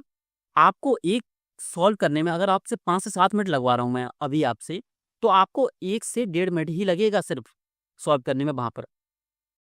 तो प्रॉब्लम परंपरागत कृषि प्रथा में नहीं है, बल्कि डिस्ट्रीब्यूशन में है, यानी संवितरण बोल सकते हैं या वितरण बोल सकते हैं, कि सरकार समावेशी रूप से वितरण नहीं कर पा रही है। तो सेकंड गलत हो गया, गलत कि नहीं हुआ? आप बताओ। आप बोलेंगे सर हो गया गलत। फर्स्ट गलत कर दिया, सेकंड गलत कर दिया। भारत में गरीबों की मदद के लिए बंजर भूमियों और निम्नलिखित क्षेत्रों को कृषि वानिकी पद्धतियों में बदल देना चाहिए। बंजर भूमियों एक्सट्रीम है, लेकिन मैं आपको समझाऊंगा इसको पढ़ने के बाद एक्सट्रीम क्यों है। एक्सट्रीम आप खुद समझ जाएंगे कि भारत में जितनी भी बंजर भूमि है, क्या गरीबों को देने से एग्रीकल्चर के लिए, क्या ये जो बात हो रही है खाद्य देने वाले वृक्षों से, यानी खाद्य की बात हो रही होगी ना यहाँ पर, अगर ये चीजें देखने को मिल रही है खाद्य सुरक्षा, तो ये खत्म हो जाएंगी? आप बोलेंगे सर नहीं होंगी, क्योंकि जब 1951 में भी हमने क्या किया, तो भूमि सुधार किया, तो क्या गरीबी हटी? आप बोलेंगे सर नहीं हटी। क्यों नहीं हटी? क्योंकि गरीबों को अगर भूमि मिलेगी तो कई सारे लोग क्या करते हैं, उन भूमि को बेच ही देते हैं। तो क्या मतलब निकला? चौथा, परंपरागत कृषि के अतिरिक्त अथवा उसके साथ साथ कृषि पारितंत्र भी विकसित किए जाने चाहिए। ये पॉसिबिलिटी की बात कर रहा है, और जो कि लॉजिकली सही भी है कि एग्रीकल्चर का जो इकोसिस्टम है वो भी डेवलप करना चाहिए। अब एग्रीकल्चर इकोसिस्टम से मतलब क्या है? मैं तो ये बोल रहा हूँ कि अच्छा लग रहा है पढ़ने में, सीधा सा, कि किया जाना चाहिए। ये एक्सट्रीम बोल रहा है, तो सीधा सा आपका आंसर आता है डी। भले ही आपको इसका मतलब ना पता हो, लेकिन आप समझ तो गए ना कि ये आंसर सही है। अब इसको पढ़ने के बाद हम इसको क्या करेंगे और डिफाइन करेंगे कि ये आंसर सही है या नहीं, चेक करेंगे एक बार। लेकिन अगर आपको मैं कृषि पाठतंत्र समझा दूं तो इसका सीधा सा मतलब होता है कि टेक्नोलॉजी, तकनीकें, तकनीकी क्षेत्र कौन सा है? एक तो तकनीकी क्षेत्र कौन सा? कंप्यूटरीकृत नैनो टेक्नोलॉजी का उपयोग किसमें? एग्रीकल्चर में। एक माइक्रो इरिगेशन जैसी मिट्टी गुणवत्ता की चेकिंग होती है वो, आदि ये क्या है? एग्री एग्री इकोसिस्टम यानी कृषि पारितंत्र है। हम ऐसा इंडिया में ऐसा करें कि हम क्या जागरूक करें किसानों को, किसके लिए? खेती के लिए, कि किस खेती में कितना क्या चाहिए, कि किस मिट्टी में कौन सी खेती अच्छी होती है। तो इसी को क्या बोलते हैं हम? एग्री इकोसिस्टम यानी कृषि पारितंत्र। अब इसको पढ़ते हैं। 11 तो हमने इसको कर ही दिया था। अगर आपको इसमें अभी भी कंफ्यूजन है तो इसको देख लेते हैं। कृषि भूमियों के साथ साथ गैर कृषि भूमियों, वनों, आर्द्र भूमि, चारागाहों आदि जैसी कृषि दर पद्धतियों को खाद्य का स्रोत बनाना खाद्य उपभोग के लिए एक तंत्रानुसारी उपागम को सुकर बनाता है। कि वनों और आर्द्र भूमियों, चारागाहों जैसी कृषि दर पद्धतियों, जहां मतलब कृषियों का उपयोग नहीं होता, खाद्य का स्रोत बनाना खाद्य उपभोग के प्रति तंत्रानुसारी उपयोग, यह ग्रामीण और जनजातीय समुदायों को पूरे वर्ष निर्वाह करने और नैसर्गिक आपदाओं तथा मौसम के कारण होने वाली कृषिजन्य खाद्य की कमियों से बचे रहने में सहायक होता है। सही बात है। चूंकि वार्षिक फसलों की अपेक्षा प्रतिकूल मौसम दशाओं में वृक्षों के पनपने की प्राय अधिक क्षमता होती है। फसल न होने के कारण हुए खाद्य के अभाव की अवधियों में वन आधारित खाद्य प्रायः एक सुरक्षा जाल प्रदान करते हैं। यानी अगर हम वन आधारित क्या करते हैं, खाद्य का यूज करते हैं, तो ये एक खाद्य सुरक्षा प्रदान करते हैं। क्यों? इसने कारण ही बता दिया। क्यों? क्षमता किसकी ज्यादा है? पौधों से ज्यादा, वार्षिक फसलों की अपेक्षा वृक्षों की ज्यादा है, यानी फल फ्रूट्स खाने की चीजें। वन आधारित खाद्य मौसमी फसल उत्पादन अंतरालों के बीच भी महत्वपूर्ण योगदान करते हैं। क्या ये लिखा उन्होंने कि वृक्षों से बदल देना चाहिए? नहीं लिखा। क्या इसने बोला कि परंपरागत कृषि खराब है? नहीं बोला। क्या इसने बोला कि कृषि वानिकी पद्धतियों में बदल देना चाहिए? नहीं बोला। ये सिर्फ क्या दे रहा था? उपागम को सुकर बनाता है। तो क्या ये बोल रहा है कि कृषि पाठतंत्र भी विकसित की जानी चाहिए? बोल रहा है। सर डायरेक्ट तो नहीं बोल रहा, लेकिन इनडायरेक्टली बोल रहा है। क्यों? हमको ये तो नहीं पता ये बोल रहा है कि नहीं, लेकिन ये पता है ये चीजें तो नहीं बोल रहा। तो कुछ भी हो, हमको तो सिर्फ आंसर लाने से मतलब है सीधा सा। आपका आंसर आ गया है सीधा सा? ठीक है, आपने इसको लिमिट कर दिया, इसको लिमिट कर दिया, इसको लिमिट कर दिया। अब आपके मन में आया हो क्या सर ये भी क्वेश्चन सही हो सकता है? क्या इसने बंजर भूमि के बारे में बोला? नहीं। इसने बोला गैर कृषि भूमि यानी वन, आर्द्र भूमि, चारागाह यानी जहां पर खेती हो सकती है, उन्हीं को तो हम चेंज करवाएंगे ना। किसमें? खेती के लिए वनों में। क्या बंजर भूमियों को कर पाएंगे डायरेक्ट? नहीं कर पाएंगे डायरेक्ट। तो डायरेक्ट नहीं कर पाएंगे तो इसको लिमिट कर दिए। आगे चलिए सीधा सा। अब चलिए इस क्वेश्चन को देखते हैं। थोड़ा इसको इन्होंने एडिटिंग एडिटिंग करने में थोड़ा इसको धुंधला दिख सकता है आपको, तो थोड़ा डार्क कर दिया इसको। चलो दिख तो यही रहा है। क्या लिखा है? वही सर्वोत्तम रूप से प्रतिबिंबित करता है। उपयुक्त बह प्रवाही उपचार प्रोटोकॉल लगाना आवश्यक है। क्या बोल रहा है? समझ में नहीं आया सीधा सा। आप बोलेंगे सर समझ में नहीं आया। लोगों में पर्यावरणीय जागरूकता को बढ़ाना आवश्यक है। लॉजिकली तो ये भी पता नहीं, इसका पता नहीं, ये तो ठीक लग रहा है। औसत प्रतिरोधी जीवाणुओं के प्रसार को खत्म नहीं किया सकता क्योंकि यह आधुनिक चिकित्सा देखभाल में अंतर्निहित है। खत्म नहीं किया जा सकता, ये तो वैसी एक्सट्रीम है भाई। नहीं किया सकता कहीं भी लिखा हो ना, तो एक्सट्रीम मान लीजिए उसको। औसत निर्माण कंपनियों को भीड़ भरे कस्बों और शहरों से बाहर दूरस्थ ग्रामीण क्षेत्रों में स्थापित किया जाना चाहिए। क्या ये गलत नहीं लग रहा है? अगर ये बोल देता ना कि सिर्फ ये पॉइंट, इसको लिखता नहीं ना, इसको इसको नहीं लिखता ना, ये सीधा सा ये लिख देता सिर्फ क्या, दूरस्थ क्षेत्रों में स्थापित किया जाना चाहिए, तो ये सही होता। अगर औसत निर्माणी कंपनियों का प्रभाव किस पे पड़ रहा है? भीड़ भरे कस्बों में पड़ रहा है, तो क्या ग्रामीण क्षेत्रों की पारितंत्र पर नहीं पड़ेगा इसका प्रभाव? बिल्कुल पड़ेगा। तो ये तो वही चीज हुई कि अगर एक चीज खराब हो रही है तो इसको बचाने के लिए इस चीज को खराब कर दो। बल्कि हमारी रणनीति क्या होनी चाहिए? कि दोनों को बचाए रखना, शहरों को भी और गांव को भी। तो ये गलत नहीं कह सकता, ये भी गलत।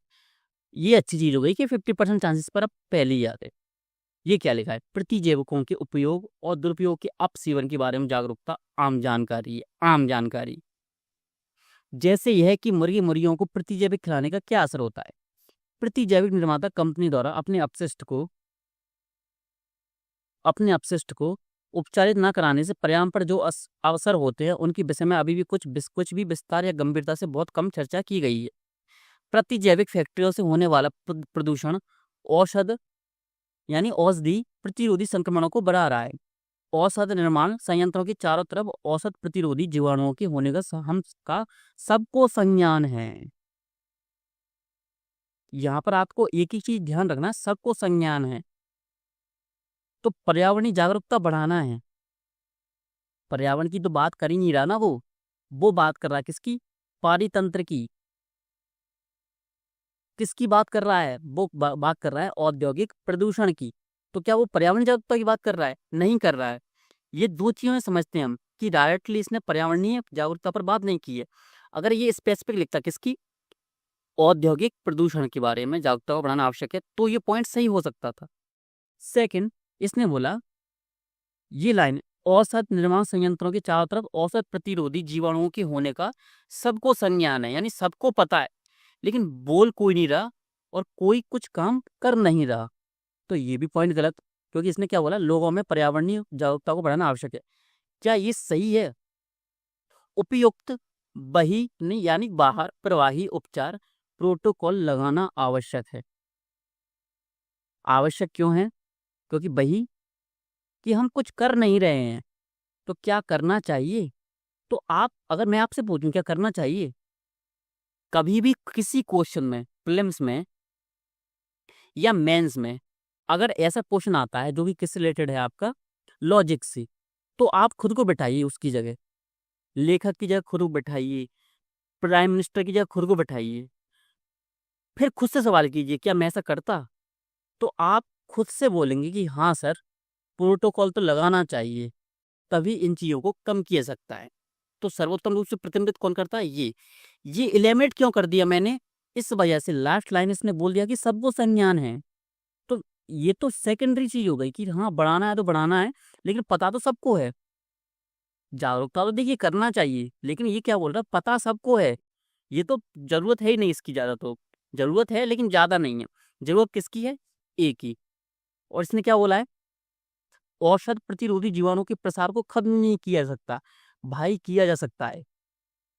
प्रोटोकॉल लगाइए, प्रदूषण नियंत्रण नियम बनाइए, उनसे बात कीजिए, उद्योगों से उनसे बात कीजिए कि अपशिष्ट का निपटान या उपचार अच्छे से कीजिए, 100% कोशिश कीजिए। तो ये लिमिट हो गया। और चौथा तो मैंने आपको बताया ग्रामीण क्षेत्रों में स्थापित, तो ये गलत हो गया। सीधा सा आंसर आ गया आपका क्या, ए, यानी एलिमिनेशन टेक्निक्स यूज कीजिए और लॉजिकली सोचिए। मैंने क्या बोला कि मैं आपको बिना किसी कॉन्टेक्स्ट के, बिना किसी नियम के, बिना किसी रूल्स के मैं आपको कॉम्प्रिहेंशन सिखाऊंगा, और वो आपको मैं अभी सिखा रहा हूं। क्वेश्चन क्या है आपका 53,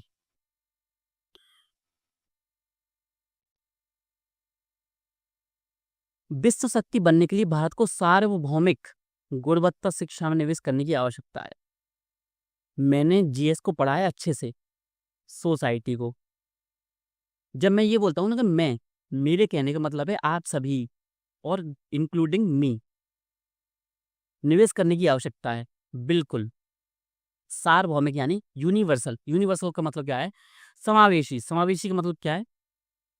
एक अमीर बच्चा और एक गरीब बच्चा दोनों में एजुकेशन बराबर प्रोवाइड हो। क्या हो रही है? तो आप बोलेंगे सर हो रही है। गुणवत्तापूर्ण हो रही है? आप बोलेंगे सर नहीं हो रही है। क्या डिफरेंस है? डिफरेंस ये है कि एक को हर चीज एक्स्ट्रा करिकुलर, सर्कुलर या करिकुलर बोले आप, सभी एक्टिविटी करने को मिल रही है, उसको स्पोर्ट्स सिखाया जाया जाता है। जब जेवलिन थ्रो पहली बार हम गोल्ड लाए ना, तब इंडिया के 90% लोगों को पता चला था कि ये भी एक क्या होता है, गेम होता है। क्या गांव के बच्चे उसको अफोर्ड कर सकते हैं? क्या उनके खेलों में ही शामिल किया जा सकता है, किया जाता है? आप बोलेंगे सर नहीं किया जाता। यहाँ तक कि तो क्रिकेट भी नहीं किया जाता, जो कि सबसे फेमस है। क्या आप सबसे महंगे स्कूल में जाएंगे, यानी डीपीएस जो सबसे महंगा स्कूल माना जाता है हर एक शहर में जो होता है, क्या उसमें ये होती है एक्टिविटी? आप बोलेंगे सर होती है। तो गुणवत्ता जो शिक्षा है इनको तो मिल रही है, लेकिन जो गवर्नमेंट स्कूल है क्या उनको मिल रही है? नहीं मिल रही। तो क्या आवश्यकता है इन्वेस्टमेंट की? तो आप बोलेंगे सर आवश्यकता तो है। आपको ऐसी अंडरस्टैंडिंग बनानी है। तो क्या है, पॉसिबिलिटी 70% ये सही है। भारत एक विश्व शक्ति नहीं बन सकता। भाई ये बोल ही गलत रहा है, ये नहीं बोलना चाहिए कभी भी। नेगेटिविटी कभी नहीं आनी चाहिए मन में, क्योंकि वह ज्ञान अर्थव्यवस्था पर ना तो ध्यान दे रहा है, ना ही उसे समृद्ध कर रहा है। किसने बोला कि ध्यान नहीं दे रहा है? ध्यान दे रहा है, तभी तो 2020 की क्या आई आपकी शिक्षा नीति आई, राष्ट्रीय शिक्षा नीति एनईपी, नेशनल एजुकेशन पॉलिसी 2020, तभी तो आई। अगर वो ध्यान नहीं देता तो क्या एजुकेशन पॉलिसी लाता? इलेमिनेट। हमारी शिक्षा प्रणाली में उच्चतर शिक्षा के दौरान कौशल प्रदान करने पर अधिक ध्यान दिया जाना चाहिए। सिर्फ इसने क्या बोलिया? उच्चतर शिक्षा पर। क्या जो निम्नतर शिक्षा है प्राइमरी लेवल पर ही, जो 1 से लेके 8वीं क्लास है, क्या उस वक्त ध्यान नहीं दिया जाना चाहिए कौशल पर, स्किल डेवलपमेंट पर? स्किल डेवलपमेंट का सीधा सा मतलब ये नहीं होता कि आप सिर्फ काम में उसको लगा दो कि हाँ इसको हथौड़ा लो, इसको तोड़ के बताओ, ये नहीं। स्किल डेवलपमेंट का मतलब होता है कि एजुकेशन भी होती है। अगर कोई बच्चे का मैथ्स में ज़्यादा स्ट्रांग है, या उसको साइंस ज़्यादा पसंद है, साइंस फिक्शन मूवीज उसको ज़्यादा पसंद है, तो उसको हम सिखाएंगे कि साइंस की कौन कौन से लॉस कैसे कैसे काम करते हैं। तो क्या वो माध्यमिक लेवल या माध्यमिक स्तर या प्राइमरी स्तर या प्राथमिक स्तर पर क्या उसका डेवलपमेंट नहीं किया जाना चाहिए? किया जाना चाहिए। लेकिन इसने बात किसकी की? सिर्फ उच्चतर शिक्षा की। तो क्या एलिमिनेट किया जाना चाहिए? तो आप बोलेंगे सर एलिमिनेट किया जाना चाहिए, लेकिन इसमें से 50% स्टूडेंट्स होंगे वो बोलेंगे सर मुझको तो नहीं लग रहा है एलिमिनेट करने लायक कुछ भी, ये तो ज़बरदस्ती वाला लग रहा है। ज़बरदस्ती वाला नहीं है, मैंने आपके पीछे इसके पीछे लॉजिक बताया आपको। अगर नहीं भी लग रहा है ना तो इसमें हम देख लेते हैं, एक बार चेक कर लेते हैं। चौथा, विद्यालयों के अनेक बच्चों की माता पिता निरक्षर हैं और गुणवत्तापूर्ण शिक्षा के लाभों के प्रति जागरूक नहीं है।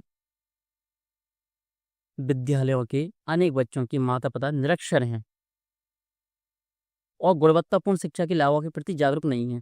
ऐसा नहीं है, जागरूक तो है, ऑप्शंस नहीं है। ऑप्शंस नहीं है सीधा सा। अब पढ़ते हैं। उच्च गुणवत्ता की विद्यालय शिक्षा के लाभ तभी प्राप्त होते हैं जब विद्यार्थी शिक्षा पूरी तरह से गेटवे कौशल प्राप्त करने के उपरांत विद्यालय छोड़ते हैं, यानी डेवलपमेंट जरूरी है। जैसे कोई दौड़ने से पहले चलना सीखता है, उसी तरह कोई आधारभूत कौशलों को प्राप्त करने की बात ही उच्चतर कौशलों को प्राप्त करता है। वही बात बोली थी मैंने, एलिमिनेट कर दीजिए इसको सीधा सा। ये इसने खुद बोल दिया कि उच्चतर कौशल पर तभी पहुंचेगा जब वो आधारभूत कौशल प्राप्त करेगा। तो इसने खुद ही बोल दिया कि इसको आप एलिमिनेट कर दो। ज्ञान अर्थव्यवस्था की आगमन से नई चुनौतियां सामने आई हैं और अशिक्षित कार्यबल रखने के गंभीर दुष्परिणामों में से यह है कि हम वैश्विक अर्थव्यवस्था के साथ कदम मिलाकर चलने में अक्षम होंगे। इसने ये नहीं बोला कि भारत विश्व शक्ति नहीं बन सकता, इसने बोला कि अक्षम होंगे। इसने नाम में लिया कि भारत विश्व शक्ति। प्राथमिक स्तर पर सशक्त अधिगम की बुनियाद बनाए बिना उच्चतर शिक्षा या कौशल विकास में कोई उन्नति नहीं हो सकती, यानी इसको एलिमिनेट किया। इसने बात किया कि माता पिता निरक्षर हैं या उनको जागरूकता नहीं है, इसने बात की। इसने एक शब्द नहीं बोला इसके बारे में। एलिमिनेट, एलिमिनेट, इसको भी एलिमिनेट। फर्स्ट क्या है, क्या आवश्यकता है? सॉल्यूशन देखिए, सॉल्यूशन की बात कीजिए, क्योंकि जब इसको लेखक लिख रहा होगा ना, देखिए कोई भी लेखक किसी भी न्यूज़ में लिखता है, यानी वो द हिंदू में आर्टिकल लिख रहा है, वो इंडियन एक्सप्रेस में लिख रहा है, वो द प्रिंट में लिख रहा है, वो कई सारी जो वेबसाइट्स हैं जो महत्वपूर्ण है जिनको लोग पढ़ते हैं, तो वो सिर्फ समस्या नहीं लिखता। एक पढ़ा लिखा व्यक्ति, क्योंकि देखिए जो लेखक होते हैं ना इन न्यूज़पेपर्स के, वो कोई वो नहीं होते कि 12th पास के स्टूडेंट्स ने लिख दिया, नहीं। वो होते हैं कि किसी ने पीएचडी की हुई है किसी भी स्पेसिफिक सब्जेक्ट पर, वो फॉरेन से कोई डिग्री करके आया है, फिर वो अपने विचार रखता है, और जब वो विचार रखता है ना तो वो सॉल्यूशन भी देता है। तो क्या सॉल्यूशन ये होना चाहिए? बिल्कुल होना चाहिए, क्योंकि इसको तो हमने क्या कर दिया, एलिमिनेट कर दिया सीधा सा। आंसर क्या आ गया? एक। अब क्या, नेक्स्ट चलते हैं हम नेक्स्ट क्वेश्चन पर।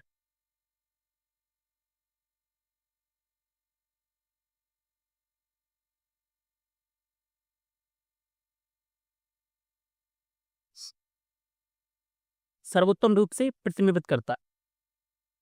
आधुनिक प्रौद्योगिकी सामाजिक संरचना को कमजोर करती है और जीवन को कठिन बना देती है। कि ये एक्सट्रीम नहीं लग रहा आपको, या लॉजिकली गलत नहीं लग रहा कि ये तो क्या बोल रहा है, प्रौद्योगिकी पूरी तरह से गलत बोल रहा है सीधा सा, कि ये तो गलत है जो सामाजिक संरचना को कमजोर करता है। नहीं, कमजोर प्रौद्योगिकी नहीं करती, बल्कि उसका क्या है, जो एग्जीक्यूशन है वो गलत करता है, यानी क्रियान्वयन हो है ना उसका, वो गलत करता है। कि हमारे जो फोन हमारे किस में यूज होना चाहिए, ऑनलाइन क्लासेस में, स्किल डेवलपमेंट में, उसका यूज हम किस में कर रहे हैं, रील स्क्रॉलिंग में कर रहे हैं। तो क्या ये टेक्नोलॉजी का दुष्प्रभाव है? नहीं, ये हमारे यूज का दुष्प्रभाव है, हमारे उपयोग का दुष्प्रभाव है ये। आधुनिक जीवन अनिश्चितताओं और अनंत कठिन विकल्पों से भरा है। ये हो सकता है, सही लॉजिकली लग रहा है कि हाँ, लेकिन इसमें भी लॉजिक क्या लग रहा है, अनंत लिखा है। अनंत, अनंत कुछ चीज नहीं होती, देखिए समय के अलावा अनंत कुछ नहीं है। हम दूसरों की राय से प्रभावित होते हैं और हमें अपने दृढ़ विश्वास का अनुसरण करने की हिम्मत नहीं होती। ठीक है, हमारे जीवन में अत्यंत कम विकल्प होना शायद अच्छी चीज नहीं हो, किंतु बहुत अधिक विकल्प होना भी उतना ही कठिन हो सकता है। हो सकता है, सकती है, सकते हैं। कैन वी, कैन का यूज, कुड का यूज, में, शायद, हो सकता है, सकती है। कुछ जब वर्ड आते हैं ना, तो ज़्यादातर मैंने क्या बोला था आपसे, 90% की ज़्यादा होने की संभावना हो जाती है। इसने बोला उतना ही कठिन हो सकता है। लॉजिकली अगर आप इस क्वेश्चन को सॉल्व नहीं कर रहे होते, मान लीजिए सीसेट छोड़िए, इसको एक मोटिवेशन टाइप में देखिए, तो क्या ये सही लग रहा है? हमारे जीवन में अत्यंत कम विकल्प होना शायद अच्छी चीज़ नहीं हो सकती। यानी आपके पास, अगर आप यूपीएससी की तैयारी कर रहे हैं ना, तो आपके पास क्या ऑप्शंस हैं कि आप स्टेट पीसीएस की तैयारी कीजिए, लेकिन आपका मैथ्स वीक है, तो आप किसी भी स्टेट के अंडर जो एग्जाम होते हैं उनका एग्जाम आप नहीं दे सकते। और हो सकता है यूपीएससी के अलावा अगर आप कोई स्टेट एग्जाम की तैयारी करते हैं तो आपको टफ लगता है। टफ क्यों लगता है? क्योंकि वो स्टैटिक पार्ट का जो, कौन सा आपका जो फैक्चुअल पार्ट है उसको ज़्यादा पूछता है। तो आपके पास क्या है, विकल्प कम है। लेकिन जो बच्चा, जो अभ्यर्थी किसकी, एसएससी की तैयारी कर रहा है, तो वो एसआई का एग्जाम देता है, कांस्टेबल का देता है, एक्साइज का देता है, एसएससी के अंतर्गत ही कितनी सारी वैकेंसीज आती हैं उनका देता है, आरआरबी का देता है, रेलवे ग्रुप डी का देता है, यानी हर चीज का एग्जाम देता है। वो स्टेट पीसीएस भी देता है। फॉरेन बार, क्योंकि उसको क्या पता है कि फॉरेस्ट का तो मैं दे ही दूंगा, क्योंकि उसका मैथ्स और साइंस अच्छा है, ऑप्शंस कम आपके पास हैं। तो इसने बोला कि अच्छी चीज नहीं है। सही बात है, देखिए अच्छी चीज नहीं है, ऑप्शंस आपके पास होना चाहिए, लेकिन बहुत अधिक विकल्प होना भी उतना ही कठिन हो सकता है। क्यों हो सकता है? जितनी ज्यादा विकल्प उतनी ज़्यादा क्या, कठिनाई। इस पर मैं बाद में बात करूंगा, इस पर एक वीडियो बनाऊंगा आपके लिए मैं, कि आज आप हिंदी मीडियम का जो क्या है, फिर से सिलेक्शन कम हो रहा है ना, 2015 की बात से लेकर 2024 के बीच में। ये दो दो फेज हैं क्या, एक 2020 के बाद, यानी ये हमारा संक्रमण काल। संक्रमण काल क्या होता है, लॉकडाउन को मानूंगा मैं, लॉकडाउन है, उसके बाद सिलेक्शन कम हुए, उसके पहले सिलेक्शन कम हो रहे थे, लेकिन कारण अलग अलग हैं। कारण यहाँ क्या था, सोर्सेस कम थे, मार्गदर्शन कम था। अब सिलेक्शन कम क्यों है? सोर्सेस ज्यादा हो चुके हैं, मेंटर नए नए पैदा हुए हैं, इसलिए है। यानी पहले विकल्प कम थे इसलिए सिलेक्शन कम था, अब विकल्प ज्यादा है इसलिए सिलेक्शन कम हो रहा है। अब इससे निपटना कैसे है, इस पर मैं अलग वीडियो बना दूंगा, लेकिन अभी छोड़िए, इसको सॉल्व करें इस क्वेश्चन को। क्या लिखा है, विकल्प के विरोधाभास, विकल्प की बात की गई है। विकल्प और किसी में दिख रहा है आपको? एक तो ये लिखा है, और एक ये लिखा है, ये लिखा है, इसमें नहीं लिखा, इसमें नहीं लिखा। विकल्प के विरोधाभास को बोरिंदा की गधे की कहानी के द्वारा समझा जा सकता है। 14वीं शताब्दी के दार्शनिक जॉन बोरिंदा, अब इनके बारे में पढ़िए, ये हैं कौन, लिखिए जल्दी से नोट्स में। स्वतंत्र इच्छा शक्ति और अनेकों विकल्पों अनिश्चितताओं के कारण चयन करने की असमर्थता के बारे में लिखा है। अनेकों विकल्पों, ये लिखा है ना, अनेक विकल्प, कठिन हो सकता है। असमर्थता के बारे में लिखा है। इस कहानी में एक गधा भूसे के दो समान रूप से आकर्षक डेयरियों के बीच खड़ा है। वह कौन सी डेयरी को खाए यह निर्णय करने में असमर्थ होकर वह भूखा ही मर जाता है। क्या ये लिंक हो रहा है इससे? आप बोलेंगे सर 100% हो रहा है लिंक इससे। आगे पढ़ लेते हैं फिर भी। प्रौद्योगिकी और नव प्रवर्तन जैसे कि स्मार्टफोन, टैबलेट में आने वाले बदलाव हमारे विकल्पों की बहुतायत को केवल तीव्र ही करते हैं। विकल्प को बहुतायतता है, वही लिंक हो रहा है, हो रहा है। अब क्या ये इससे लिंक हो रहा है? तो बहुत सारे स्टूडेंट बोलेंगे हाँ सर इससे भी लिंक हो रहा है। ध्यान से पढ़िए, वो विकल्पों की बहुतायतता बोल रहा है। कारण क्या है? कारण है टेक्नोलॉजी। यानी टेक्नोलॉजी है, वो जीवन को कठिन नहीं बना रही है, वो विकल्प ज्यादा दे रही है। और ज्यादा विकल्प होने से क्या हो रहा है? कठिनाई हो रही है। डायरेक्ट कठिनाई नहीं हो रही, नहीं हो रही, गलत है। डायरेक्ट कठिनाई नहीं बढ़ रही है। सतत कनेक्टिविटी और अनुक्रिया दत्त का अति उपयोग वाला सोशल मीडिया आत्मचिंतन विश्राम के लिए कोई जगह ही नहीं। निर्णय और कठिन हो जाता है। जीवन का रूप विकल्प में है। अनेक लोगों के पास जीवन के आकर्षक विकल्पों की बहुतायतता है, फिर भी वे खुद को दुखी और चिंताग्रस्त पाते हैं। ज्यादातर किससे लिंक हो रहा है? 100% इससे हो रहा है। अब मैं मानूंगा कि अभी हमने जो कॉम्प्रिहेंशन सॉल्व किए उनमें जो सबसे आसान अगर हम टॉप 5 चुनेंगे तो उसमें वो ये भी है कि डायरेक्ट बोल रहा है वो। आंसर आ गया आपका क्या? डी। घरेलू बचतों के वित्तीयकरण के संबंध में, वित्तीयकरण आपने पढ़ा है क्या? पढ़ा है इकोनॉमी में? बिल्कुल पढ़ा है। किसमें पढ़ा होगा? मॉनेटरी पॉलिसी में पढ़ लिया होगा, या जो राजकोषीय फिजिकल पॉलिसी है उसमें पढ़ लिया होगा। क्या FRBM एक्ट पढ़ा होगा आपने इसी में? मैं आपका रिवीजन करवा देता हूँ जाऊंगा साथ में GS का भी। निश्चित हलों का सर्वोत्तम रूप से प्रतिनिधि, वही बात करते हैं घरेलू बचतों के संबंध में। हलों को विकसित करने के लिए एक लचीला वातावरण आवश्यक है। यहाँ पर हल का मतलब वो नहीं है जो किसान वाला, वो नहीं। हल का मतलब है यानी सॉल्यूशन। इसलिए मैं बोल रहा हूँ आपसे क्या, इंग्लिश वाली भी आपको पढ़ना जरूरी है उस समय। अभी मैं हिंदी में क्या बता रहा हूँ? हिंदी में इसलिए बता रहा हूँ कि हिंदी में, सिर्फ हिंदी में सॉल्व करना बहुत कठिन है।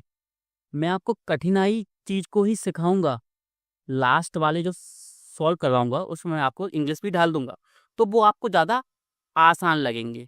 और जो आपको 11 से सिखा रहा हूँ ना, मैं अभी अभी सिखा रहा हूँ मैं आपको लॉजिकली बेस, 100% लॉजिक, 100% लॉजिक। अगर इंग्लिश वाला पढ़ेंगे ना आप, तो आप वर्ड देख कर इसको एलिमिनेट कर देंगी। वो ज़्यादा आसान है, मैं आपको कठिन सिखा रहा हूँ। कठिनाई से क्या होगा? सॉल्यूशन बहुत जल्दी मिलेंगे आपको। जब आप एग्जाम हॉल में पहुंचेंगे ना, तो आप बोलेंगे सर आपने इतना टफ सिखाया था कि ये तो हमको आसान लग रहा है। इंग्लिश में देखा इसको साथ में, और हिंदी को देखा, सॉल्यूशन ये निकलते जा रहे हैं। हलों को विकसित करने के लिए एक लचीला वातावरण आवश्यक है। सॉल्यूशन के लिए लचीला वातावरण होना चाहिए, फ्लेक्सिबल होना चाहिए, संभावना है। परिवारों के अनुसार बने हुए हलों की आवश्यकता है। परिवारों के अनुसार फैमिली भी शामिल होनी चाहिए, होना चाहिए। वित्तीय प्रौद्योगिकी में नवप्रवर्तन आवश्यक है। बिल्कुल होना चाहिए। समय समय पर कई समय की मांग होती है क्या? परिवर्तन या नव परिवर्तन। भारत में घरेलू वित्त बेजोड़ है। हमारी प्रवृत्ति स्वर्ण और संपदा ऐसी भौतिक परिसंपत्तियों में भारी निवेश करने के लिए। इसलिए क्या आया था आपकी? गोल्ड स्कीम आती ना आपकी, सॉवरेन गोल्ड बॉन्ड। वित्त आपकी क्या आई थी? कौन सी योजना आई थी? स्वर्ण मुद्रीकरण योजना आई थी ना, मैंने आपको पढ़ाया भी है। इकोनॉमी अगर अगर आपका अच्छा नहीं है ना, सीधा सा उन क्लासेस को ले लीजिए, गारंटी मैं देता हूँ इकोनॉमी में आपका क्वेश्चंस कट नहीं होंगे। आज अगर आप टेस्ट दीजिए, विजन IAS का, दृष्टि IAS का, PWO IAS का, आपके इकोनॉमी में नंबर कम आएंगे ही नहीं। सिर्फ उन क्लासेस को ले लीजिए। चैनल पर जाइए, प्लेलिस्ट डला हुआ है, सिर्फ 2 या 3 प्लेलिस्ट ही हैं। एक प्लेलिस्ट इकोनॉमी की है, इकोनॉमी की सभी क्लास ले लीजिए, डेली की 3-4 घंटे लीजिए, 7 दिन में आपकी इकोनॉमी खत्म। बचत के वित्तीयकरण को बढ़ावा देने के कदम सोचनी है, यानी हमको सोचना पड़ेगा। भारी निवेश किस में करते हैं भारत में? भौतिक परिसंपत्ति यानी गोल्ड वगैरह में। परंपरागत तौर तरीकों अभ्यस्त जनसाधारण आसानी से वित्तीयकरण में नहीं कूद पड़ेगा। यानी जो इंसान है, अगर हम उनसे बोलेंगे कि नहीं ऐसा मत करो, सोना वगैरह मत खरीदो, बॉन्ड खरीद लो, तो क्या लोग मानेंगे? अपने मम्मी पापा से कहने कह के देखना एक बार, वो खुद डांट के बता देंगे कि पढ़ पढ़ लिख कर आ गया, यहाँ पर आ गई और हमको सिखा रहे हो। नहीं नहीं, ये सही बोल रहा है। बदलाव के सामने जो रुकावटें हैं वे हैं दुर्व्यवहार, नौकरशाही, संगठित वित्तीय संस्थाओं के प्रति संशय। यानी हमने किसी चीज का बॉन्ड लिया, किसी कंपनी का, किसी बैंक का, बैंक की भाग गई, तो संशय तो है। इस बारे में आधारभूत सूचना का अभाव कि हर परिवार के लिए असंख्य सेवाओं, सेवा प्रदाताओं में कौन सी सबसे अच्छी है, यदि आवश्यक हो तो उनमें पारगमन कर सकते हैं या नहीं, और कर सकते हैं तो कैसे कर सकते। यानी इसका सीधा सा क्या मतलब है, जब वित्तीय प्रौद्योगिकी है, जो टेक्नोलॉजी, जो तकनीक है, कौन सी नई वाली, किस रिलेटेड, वित्तीय, फाइनेंशियल, तो इसने क्या बोला कि परिवार को पता होना चाहिए, इस चीज के बारे में जागरूकता होनी चाहिए, क्या चेंजेस होने चाहिए, तो आप बोलेंगे सर चेंजेस तो होने चाहिए। मैं आपसे क्या बोला था, सॉल्यूशन की ओर बढ़ना है, आपको सॉल्यूशन देना है किसी भी चीज का। तो वित्तीय प्रौद्योगिकी में नवप्रवर्तन आवश्यक है, बिल्कुल आवश्यक तो है।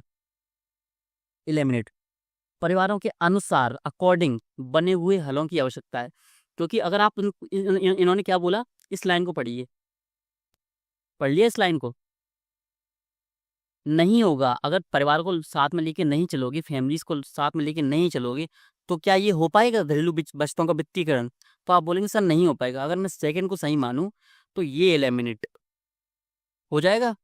आपके पास दो ऑप्शंस बचे, हलों को विकसित करने के लिए एक लचीला वातावरण आवश्यक है, यहां से लेके यहां तक पढ़ो, आंसर आपका एक है।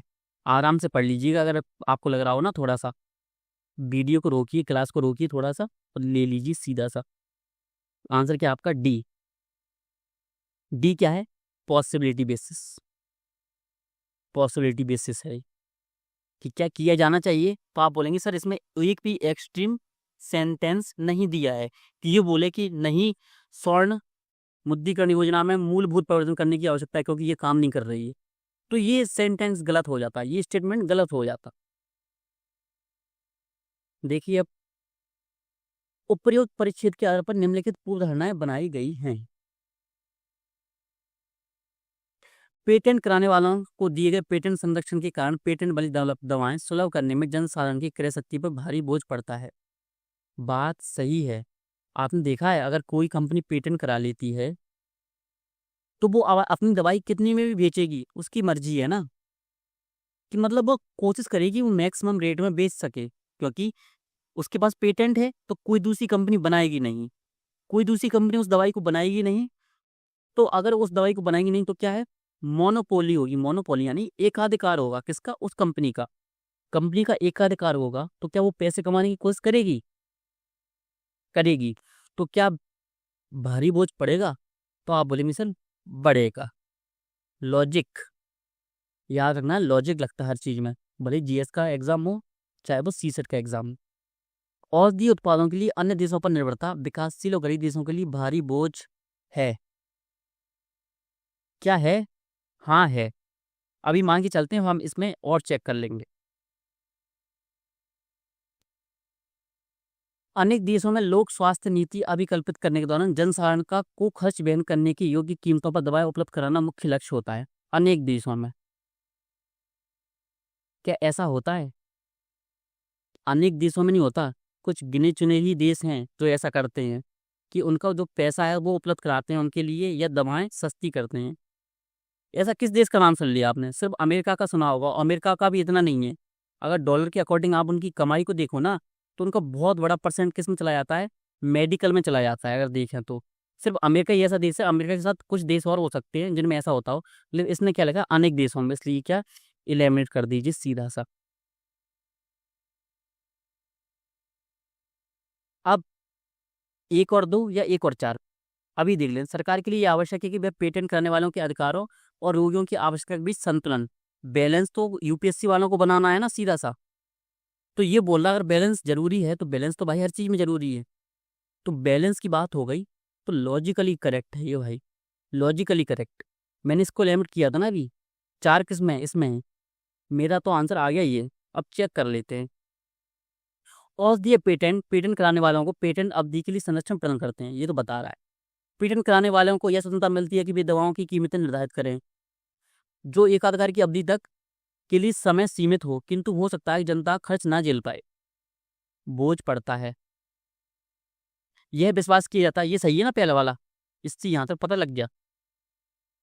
पेटेंट कराने वालों को दिया गया ऐसा पेटेंट संरक्षण जनता को एक लंबी अवधि के दौरान नव प्रवर्तनों तथा अनुसंधान और विकास R&D के माध्यम से लाभकारी होगा, यद्यपि इसके लिए कीमत देनी होती है जो कि पेटेंट हुई दवाओं के लिए अपेक्षाकृत अधिक कीमत के रूप में होती है, अधिक कीमत।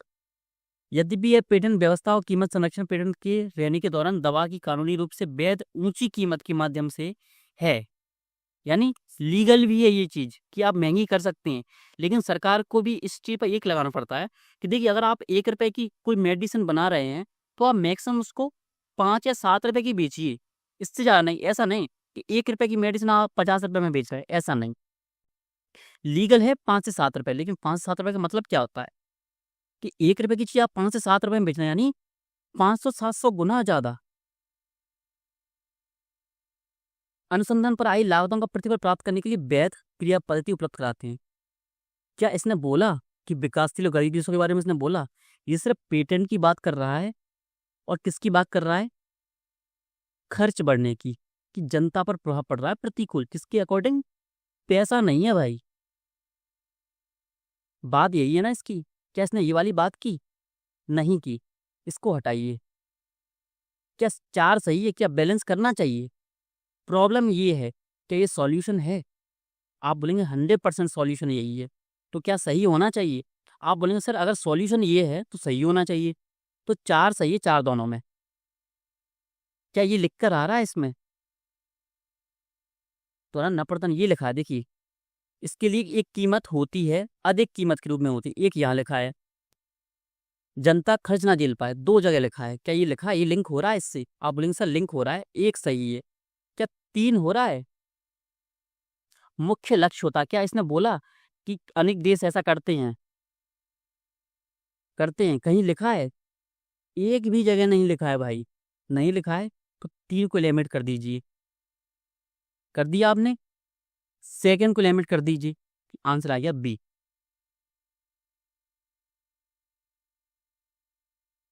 निजता का संरक्षण मात्र अधिकार नहीं है, अजम्पशन है, बल्कि इनका अर्थव्यवस्था के लिए मूल्य है। भाई कुछ चीज तो एक्स्ट्रा बोल रहा है, समझ में तो नहीं आया। आप बोलेंगे ठीक है, पढ़ के देख लेंगे इसको एक बार।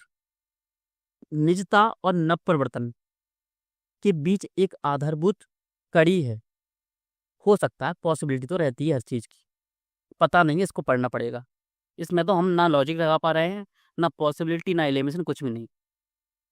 भारत को नागरिकों के व्यक्तिगत दत्त, देखिए ये कुछ ज्यादा नहीं कर दिया इसने हिंदी का।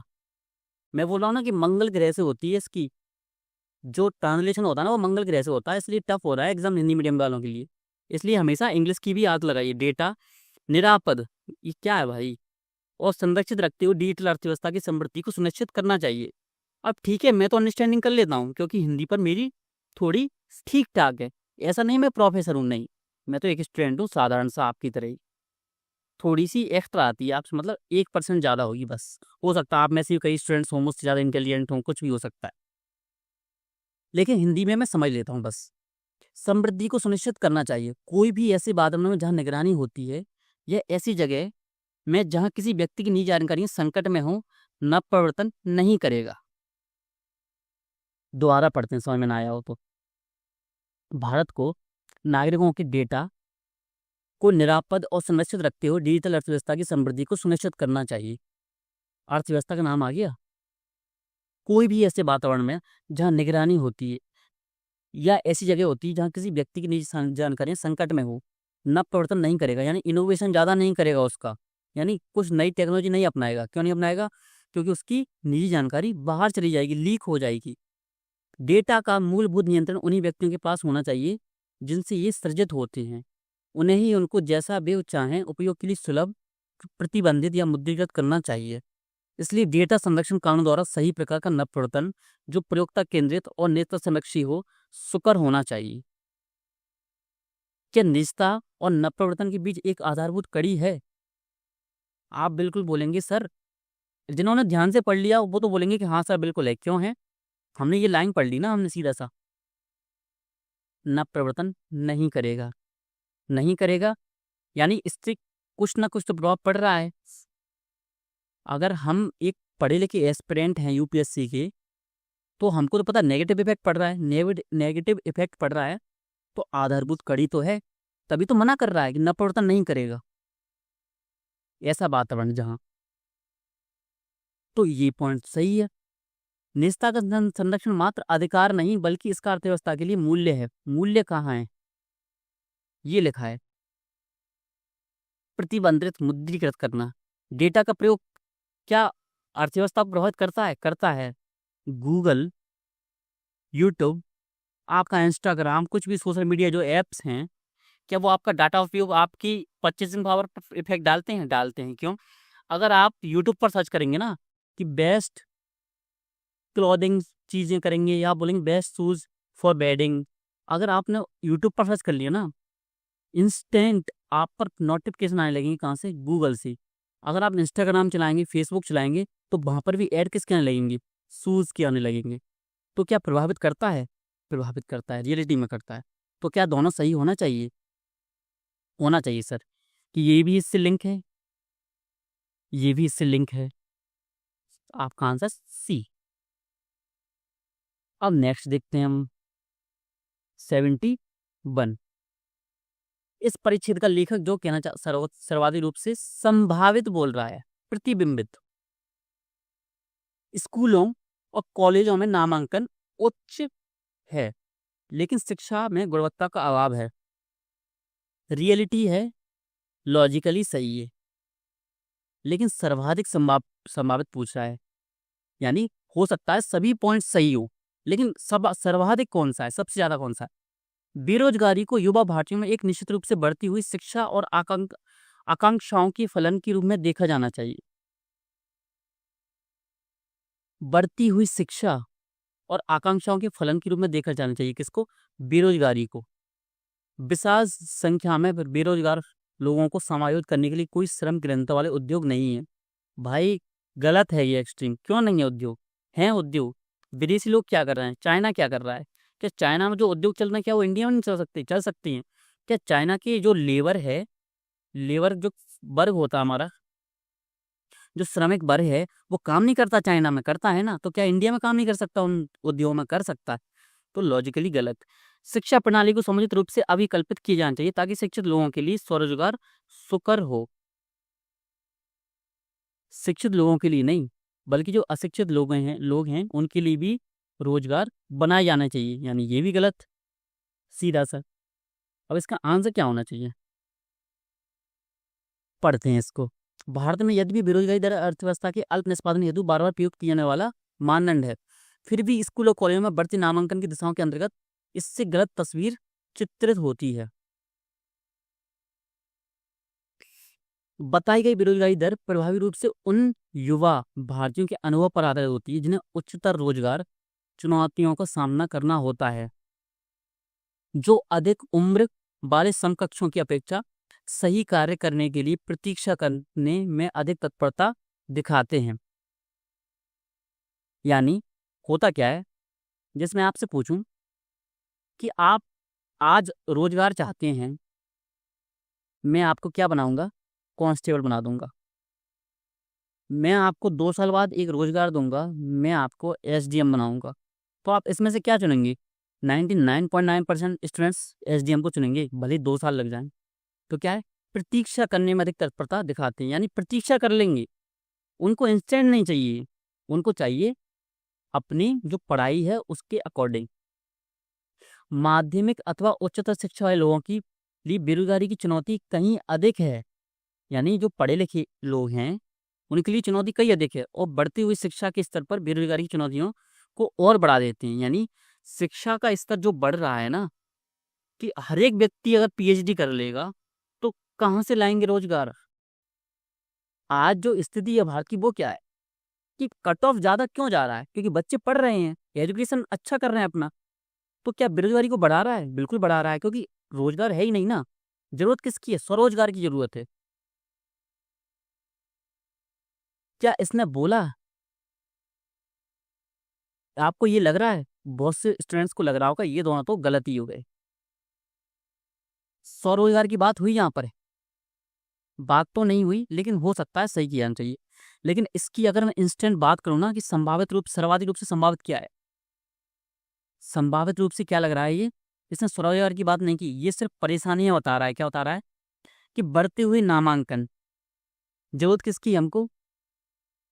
कि हम जितना स्वरोजगार ला सकें उतना स्वरोजगार लाएं।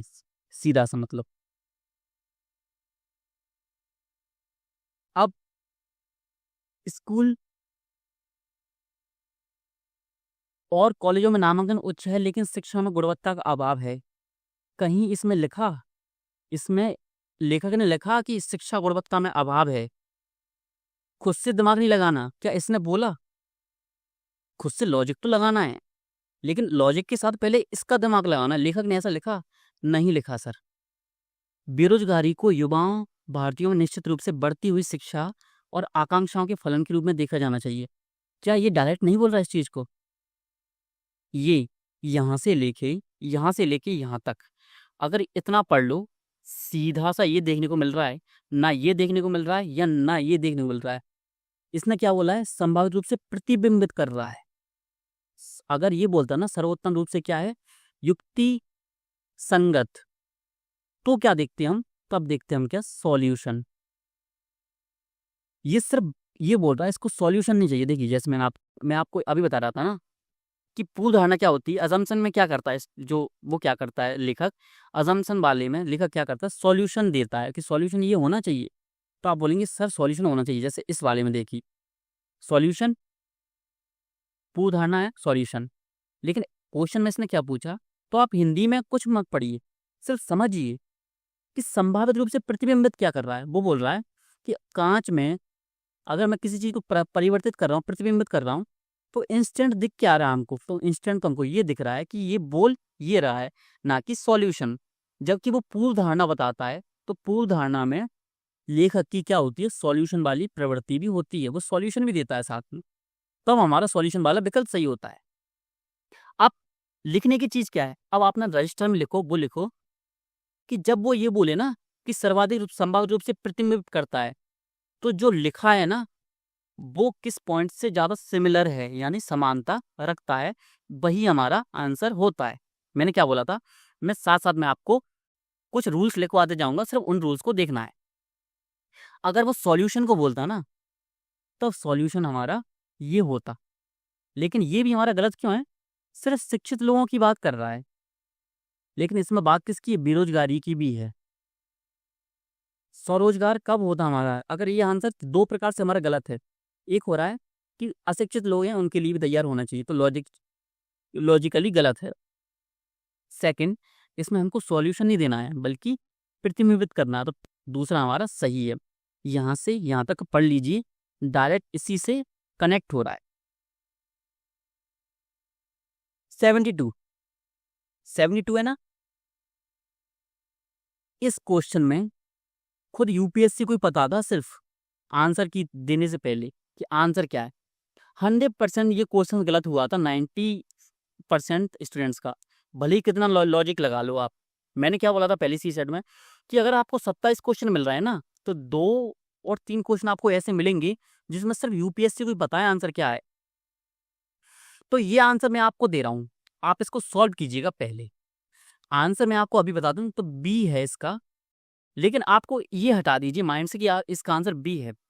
फिर आपको इसको कनेक्ट करना है किससे? खुद से, कि ये कनेक्ट हो रहा है या नहीं। हो सकता है आपका आंसर ए भी आ जाए, आपका आंसर सी भी आ जाए, आपका आंसर डी भी आ जाए। अब बी कैसे आ रहा है? आपको इसमें लॉजिक ढूंढना है। आपको एलिमिनेशन लगाइए, इसमें लॉजिक लगाइए, लगाइए प्लीज लगाइए। अब एक क्वेश्चन ये है, सिर्फ मैं आपको 2 क्वेश्चन देता हूं 72 और 73, सिर्फ इतना सॉल्व कीजिए। मैंने आपको पूरे कॉम्प्रिहेंशन सॉल्व करवा दी, किसके? 2023 के पूरे कॉम्प्रिहेंशन।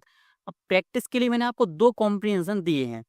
अब आप क्या करेंगे? इन 2 क्वेश्चंस का क्या करेंगे? आंसर देंगे कमेंट बॉक्स में। देखिए अब आपसे एक बात बोलने जा रहा हूं 2 मिनट में। आपने ये चीज सुनी होगी ना, जो हम बोलते हैं, जो हम सोचते हैं, वैसे ही हम बन जाते हैं। अगर आप डेली आज से ये बोलो ना कि मुझे आज आईएएस या आईपीएस या सिविल सर्वेंट बनना है, बनना है, बनना है। आपने कई सारे फिलोसफर होंगे उनके मुंह से सुना है कि यूनिवर्स की जो ताकत होती है ब्रह्मांडीय ताकत है। मैंने खुद कई सारे जो विद्वान लोग होते हैं उनके मुंह से सुना है, वीडियोस में देखा है, और पर्सनली भी मैं कुछ ऐसे लोगों से मिला हूं जिनको मतलब कि रियल नॉलेज हो जाती है ना, ये नहीं बोलते, सीधा सा उनको जीवन का मूलभूत नियम पता लग गए। तो उन्होंने बताया था पर्सनली मुझको भी बताया, मैंने कई वीडियोस में भी दिखा है बड़े बड़े लोगों को, नाम नहीं लूंगा मैं, हो सकता है आप उनसे अफेंड हो जाए, कुछ हो जाए, लेकिन विद्वान थे। उन्होंने क्या बताया था कि जैसा अगर आप सोचते हैं ना, आप वैसा ही बनते हैं। अगर आप ये सोचेंगे ना आज से कि मुझे सिविल सर्वेंट बनना है, आपके माइंड में लगातार 365 दिन अगर यही ख्याल आया ना, 100% गारंटी देता हूँ कि आप बनोगे। टाइम लग सकता है, 1 साल लग सकता है, 2 साल लग सकता है, टाइम लगेगा, लेकिन आप 100% बनोगे। लेकिन होता क्या है, रील्स देख ली आईएएस की कि गाड़ी के लिए बनना है, इंस्टेंट मोटिवेशन आया 15 मिनट के लिए, 15 मिनट बाद दोबारा रील्स देखने लगे, तो क्या होगा, हमारा माइंड स्थिर नहीं है। स्थिर कब होता हमारा माइंड, सिर्फ ये बोलता रहता है कि हाँ आईएएस बनना है और इसके लिए काम करना है। क्योंकि देखिए इसके पीछे लॉजिक है। इस पूरी बात को ध्यान से सुनिएगा, जाइएगा मत, बहुत इंपॉर्टेंट चीज़ है। देखिए सिर्फ तैयारी करने से यूपीएससी निकलता, कुछ माइंड सेट होते हैं यूपीएससी को निकालने के, वो इंपॉर्टेंट होते हैं। मैंने अपनी खुद की जर्नी से सीखा है, अपने एक्सपीरियंस से बता रहा हूँ, कई सारे स्टूडेंट्स, कई सारे टीचर्स, कई सारे मेंटर्स के एक्सपीरियंस से बता रहा हूँ, आपको अनुभव से बता रहा हूँ। तो अगर आप ये सोचते हैं ना कि डेली सुबह उठ रहे हो, आप सोचना है कि मुझे आईएएस कैसे भी बनना है किसी भी कीमत पर, तो अगर आप सोचते हैं ना, तो आप उसके लिए काम करते हैं, उसके लिए वर्क करते हैं। वर्क भी दो टाइप के होते हैं, स्मार्ट वर्क और हार्ड वर्क, आप दोनों करते हैं। और आप अगर ये करते हैं ना और सही रास्ते पर करते हैं, तो 100% आपका लिस्ट में नाम 2025 में आएगा। ईश्वर ना करे ऐसा ना भी हुआ तो 26 में आएगा, अगर लेट हुआ तो 27 में आएगा, लेकिन आएगा जरूर। इसलिए बोलता हूँ, जब भी आप क्लास लिया करें, अगर मेरी क्लास लेते हो ना आप अभी, तो आपको हर बार कमेंट में क्या लिखना है कि मैं 2025 में आईएएस, जो भी आप बनना चाहते हैं, आईएएस आईपीएस, या आप सीधा से लिखिए सिविल सर्वेंट, कि इस साल में क्लियर करूंगी, आई विल क्लियर यूपीएससी 2025 लिखिए। अगर आप हर बार कमेंट करते हैं क्लास में, तो आपका खुद का मोटिवेशन बनता है। और सिर्फ मोटिवेशन ये छदम वाला नहीं है, छदम मतलब कुछ इंस्टेंट टाइम का नहीं है, ये है आपका डेली वाला।